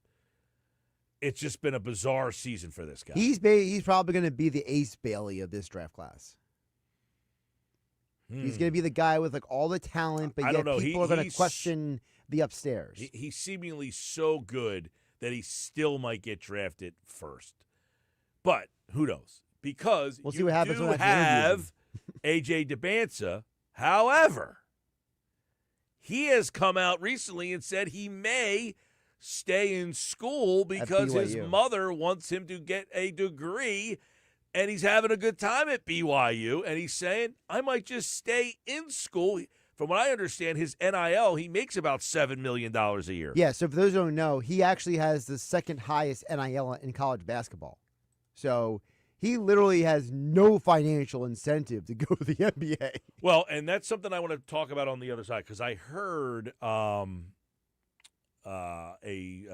his name is escaping me right now. He was on a podcast about his NIL and why he doesn't like he says he thinks that there should be NIL, but he believes that the NIL actually hurts some of these guys. You'll hear what he has to say about it. And then the 3rd guy is Cam Boozer, who would probably be the 3rd of the 3.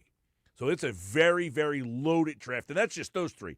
You could probably go down to about 10 to 15 picks of guys that teams are going to be trying to jockey for. But one current NBA player who has won back-to-back titles talked about why he does not think the NIL is particularly good. I thought it was a pretty interesting discussion. You'll hear what he said coming up next on the Sports Bash Live on 97.3 ESPN, the 97.3 ESPN free mobile app. By the way, we got people who have been texting in about MAC basketball tickets. We gave them away all last week, right, when I wasn't here. We have no more tickets left to give away. Somebody's been asking us, like, on every single platform we have, Twitter, text board, YouTube channel, Facebook. If you were listening last week, you missed out. You should have won the tickets last week when I wasn't here. They're all gone. Yeah, we gave away tickets for 99 Biles. We gave away tickets on the Sports Bash, on Hanging with Hennig. Yeah, no tickets left. I don't know if Billy Schwein had tickets too. Maybe he gave away tickets. I don't know. But we gave away a bunch of tickets. Yeah, we have no more tickets left to the MAC. But the MAC starts tonight at Boardwalk Hall in Atlantic City. I think I'm going Saturday or Sunday. One of the two. Nice. See. You going tonight? That's the plan. Yeah, you should go. I want to go. Merrimack's the number one seed. You know the number one seed hasn't won the MAC tournament since they've been in Atlantic City. Well, it's funny you mentioned Merrimack because you go to my article on 97.3 ESPN, you would know that one of Merrimack's best players is from South Jersey. Merrimack's best players on the men's side? On the men. Oh. He went to Lenape. Gotcha. All right, well, when we come back, NIL, good or bad, you'll hear what a former college basketball national champion had to say about it coming up next.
All right, Flyers hockey tonight. No news on Ristolainen yet, although our Kevin Durso did text in and say he is, as of right now, it looks like Ristolainen may be in the lineup, but that doesn't mean he will be in the lineup. He is at the Wells Fargo or the Xfinity Mobile Center. That doesn't mean Ristolainen will be a late scratch. According to reports, the Flyers looking for a first-round pick and a prospect. One team interested could be Buffalo. So we'll keep an eye on that between now and the end of the show. But definitely by tomorrow, it seems like, and according to Durso, he believes that Ristolainen could be traded. He would be probably the most likely guy to go.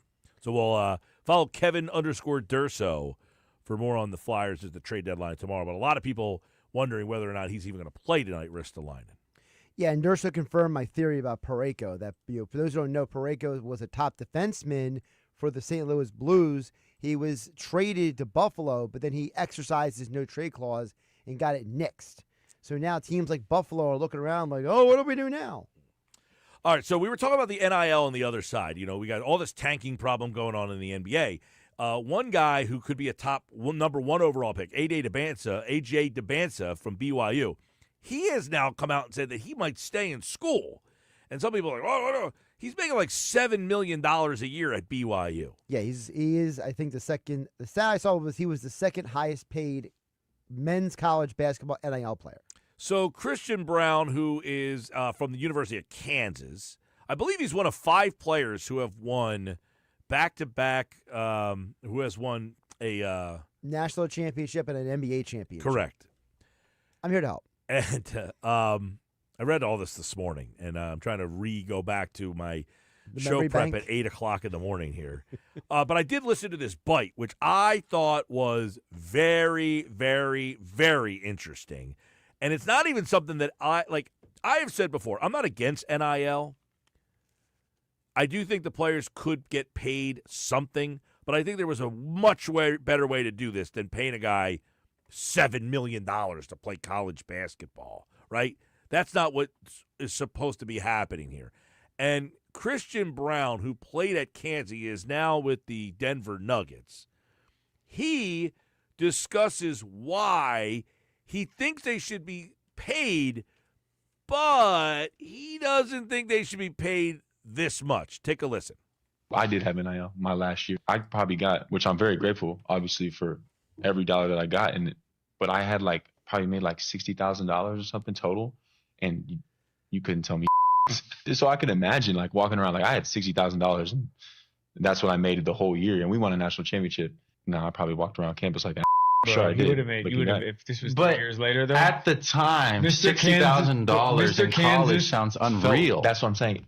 I felt like I had the most money in the world. Now I can imagine if you gave me $1 million when I was in Lawrence, I wouldn't have made it to the NBA. I guarantee it. All right, so that's pretty interesting. He said 2 things that really stand out. One is that he had $60,000, and once he got $60,000, you couldn't tell him crap. He's not listening to anybody. He said, I probably walked around the campus like a jerk. These guys are 18 years old, and he said, you give me $1 million, I wouldn't have made it to the NBA. You know why? Multiple reasons. One, an 18-year-old kid with $1 million, he don't think that money's ever running out. I don't need to work hard. I got $1 million, bro. Number 2, the whole point of playing college basketball is so that you play hard and hungry to make it to the professional level. We keep trying to pay people before they deserve payment. Well, they deserve to be paid. No. The professional level is where you get paid. These guys are making $7 million to play college basketball. That guy, Christian Braun, just said everything that I've talked about.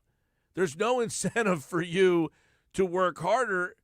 At 18 years old, you give a kid $1 million, and he says, what else do I need to do? The coach ain't telling me what to do. And now the whole system turns into a mess. He said, Do I really need more than $60,000 in Lawrence, Kansas? I can relate. If you gave me $60,000 to walk around Morgantown, West Virginia, bro, I'd be in some major trouble. On 25-cent pitcher night, 10-cent draft night, you give me $60,000 on 10-cent pitcher nights? That's what it costs to go out in Morgantown. And I'm sure Lawrence, Kansas ain't too much different. I don't disagree that you could have given them some money. But millions on a college campus for an 18-year-old kid? This world has gone mad, man. This place has gotten all sorts of messed up. This place is absolutely gone bonkers. That we're basically saying we're going to pay college basketball players at BYU? Seriously? A guy at BYU needs $7 million? What are we doing in this world? $7 million. Someone gave a kid to play basketball at BYU $7 million. Now, I'm not saying DeBance is awesome. In fact, if I had the number 1 overall pick, I'd probably take him. Seems like a great kid, especially if he's willing to stay in school, which I tweeted out the other day. I think that I would love to see all this group of kids band back together and say, you know what? If Tim Duncan can play 4 years of college basketball, Michael Jordan can play 3 years of college, why can't I? Why can't I? Can you imagine how good these college basketball games would be if the kids stayed in school and played against each other that are all into the pros right now? I mean, you got guys right now. Cooper Flagg would be a sophomore, right? VJ Edgecombe would be a sophomore. Knipple. All these guys. Just think about it. If they just banded themselves together. Now, again, I'm also don't need to see anybody getting paid $7 million to play college basketball. Quite frankly, as Christian Brown said, he thinks $1 million would have got him in trouble, right? He said, if I had $1 million when I was in Lawrence, Kansas, I would not have made it to the NBA. Sometimes you got to protect people from themselves. Right. And we're just like, well, they deserve it. They deserve it. They deserve it because we deem that they're on TV and everybody else is making money off of them. That's not the reason why you just start paying everybody. A couple things. One, if anyone doesn't fully understand the dynamics of this, I highly recommend you watch it's called The Money Game. It's a documentary on Amazon Prime. It's a 6-episode series. It documents the big names at LSU and how them getting NIL money didn't just change their lives, Mike. It upended their lives. It follows like. And who are these people? So it's Jaden Daniels. It's his Heisman Trophy year at LSU. It's Olivia Dunn, who at one point was actually making more money than the men were in NIL because she's Livy Dunn. If you don't know, just Google her.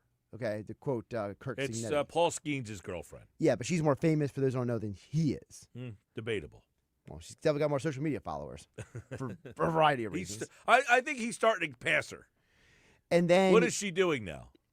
She actually has 2 different gigs. She actually works for Tom Brady's No Bowl company that's supplement and out. I mean, she's obviously a very attractive girl, which got her a lot of popularity. And she also, however, that was coupled with the fact that she was an athlete. Correct. Which she no longer is. Right. And also she's now actually other NIL athletes hire her to be their consultant. Yeah. In college. I think he's doing pretty good for himself. Yeah. She's doing fine. And then the other one is Angel Reese. They follow Angel Reese in the LSU girls basketball program and the money that they make.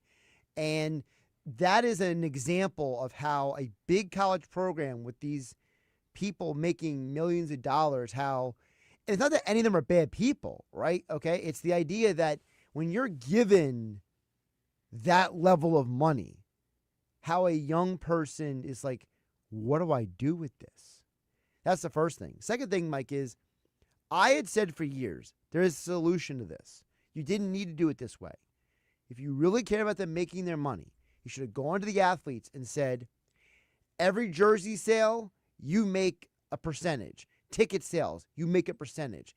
Give the athletes a direct compensation for their success. For those who don't know, in women's gymnastics, LSU and Oklahoma and Florida sell out the arena. That's almost 20,000 people coming out to watch gymnastics, for goodness sake. You're telling me if you went to the women, hey, we'll give you 50% of the gate. That wouldn't have been nice, money in their pocket? Well, and again, it goes back to the unbelievable greed that lasted for years and years and years, and then the greed bubble exploded, and this is what the result is. I've said many, many times when we've had these similar conversations, which is I worked for the student station and I got paid. Not a lot, but when that check for $125 came in, you walked around in Morgantown like a jerk. You thought you were rich. You had $125. And if you gave the athletes at that time, say, $1,500 or $2,000, an 18-year-old kid thinks $2,000 is like $1 million. You don't need to give them $1 million. But because you were so dumb leading up to the whole situation, it's kind of like what happened. We talk a lot about what happened in Atlantic City with the casinos. The casinos made a lot of money. And for years and years and years, the casinos made a lot of money. But they never reinvested the money back into the properties. Correct. So after time, they started to look a little dated. And then that coincides with the casino industry not doing as well. And now you don't want to take the money and reinvest it back into the buildings. And some of the places got older. They never reinvested in the carpets and the rooms and the changing them over. And those places got passed by newer properties. For obvious reasons. Because the newer properties came in and started from scratch. And now those places are taking money and then reinvesting in them over and over and over. You had the old school casinos that were greedy, made all the money, never reinvested it into the properties, and then the properties started to break down. And that's what happened with college sports. And by the way, and then those people left town. And the same thing's happening in college sports where you get the people, they make their money, they leave town. Yeah, I mean, it's kind of hard to bankrupt a casino, but somehow it happened. Multiple times. It's almost inconceivable that you could bankrupt a casino, but you make money and don't put any money back into the product. I guess it's possible. Or you spend money on the wrong things, just in general. That's a pretty amazing achievement to bankrupt a casino. And guess what? It's part of the reason why we're in this predicament with these coaches leaving college sports is because they look around, they're like, I don't want to deal. But that kid, with this. Christian Brown, they need him to get that message out there more. Yeah. Because I love what he said. I had $60,000 in Lawrence, Kansas. Guess what? I was pretty good. If I had $1 million, though, he said, I wouldn't have made it to the NBA. I think that's a key as well. Basically, he's saying that he would have lost maybe some of his drive. Exactly. And part of it was, yes, I wouldn't have been working as hard because I already made the money. And again, if you're 18 years old and you get $1 million, you're not You think you're king. mature enough to understand that money is going to go away very quickly. Exactly. All right, Sports Bash Live, 97.3 ESPN. This Saturday, you got the fights at Tropicana, right? Yeah, I'll be up there Saturday night, Tropicana, the showroom in Atlantic City. We'll be broadcasting Hanging with Hennig, leading you up.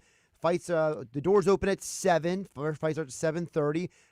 5 New Jersey boxers in action, including 2 Holy Spirit High School graduates, Justin Figueroa and Josh Popper, are on the fight card. So check that out. We'll be talking with the promoter Larry Goldberg on tomorrow's show. Coming up on the other side, we'll update to see what's going on, if there's any news on Ristolainen and the Flyers. It's the night before the trade deadline, so there's a possibility that he could be a healthy scratch tonight. More Sports Bash coming up. We'll close out the show. Coming up next.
All right, 5:53, getting ready to get out of here tonight. Flyers hockey on 97.3 ESPN. It's the last game before the trade deadline. And, of course, we're keeping an eye on any Flyers that might sit out tonight with the trade deadline tomorrow. One name to keep an eye on is Ristolainen, and our Kevin Durso is at the Xfinity Mobile Arena, and he'll have updates. Follow him at Kevin_Durso for all the updates and the latest, and on anything on the trade deadline. If a trade happens, Durso will have it at Kevin_Durso. Don't forget, starting Monday, you can enter to win a trip to go see the Phillies play at Camden Yards in Baltimore.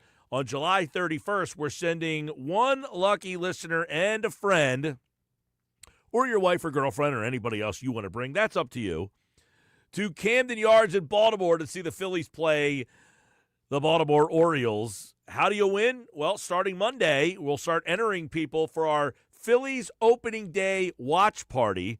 We're going to watch the Phillies opening day, March 26th at the Anchorage in Summers Point. We're going to have a ton of people out there. Wear your Phillies gear and get ready for another great Phillies season. I imagine Christopher Sanchez will be on the mound. Who's going to pitch for the Rangers? They got a heck of a lot of options to pitch opening day. They got DeGrom. So it's going to be a fun opening day. But we're going to be live at the Anchorage. The first chance for you to enter is Monday on the Sports Bash, live on 97.3 ESPN. All right, that'll do it for me. Flyers hockey tonight, right here on 97.3 ESPN. And, of course, you can listen to Flyers hockey on the 97.3 ESPN free mobile app, powered by First Bank of Sea Isle City. Coming up, the best of the Sports Bash, conversations with Jeff Kerr, Keith Smith, Q Myers, all right here on 97.3 ESPN. That'll lead you into Tim Saunders and Todd Fedoruk for Flyers hockey tonight. I'll be back again tomorrow on a happy hour Friday. Actually, it's my second happy hour Friday since I've been back from the Middle East. I got out of there just in time, Josh. And I didn't bankrupt the casino in the process. Have a great night, everybody.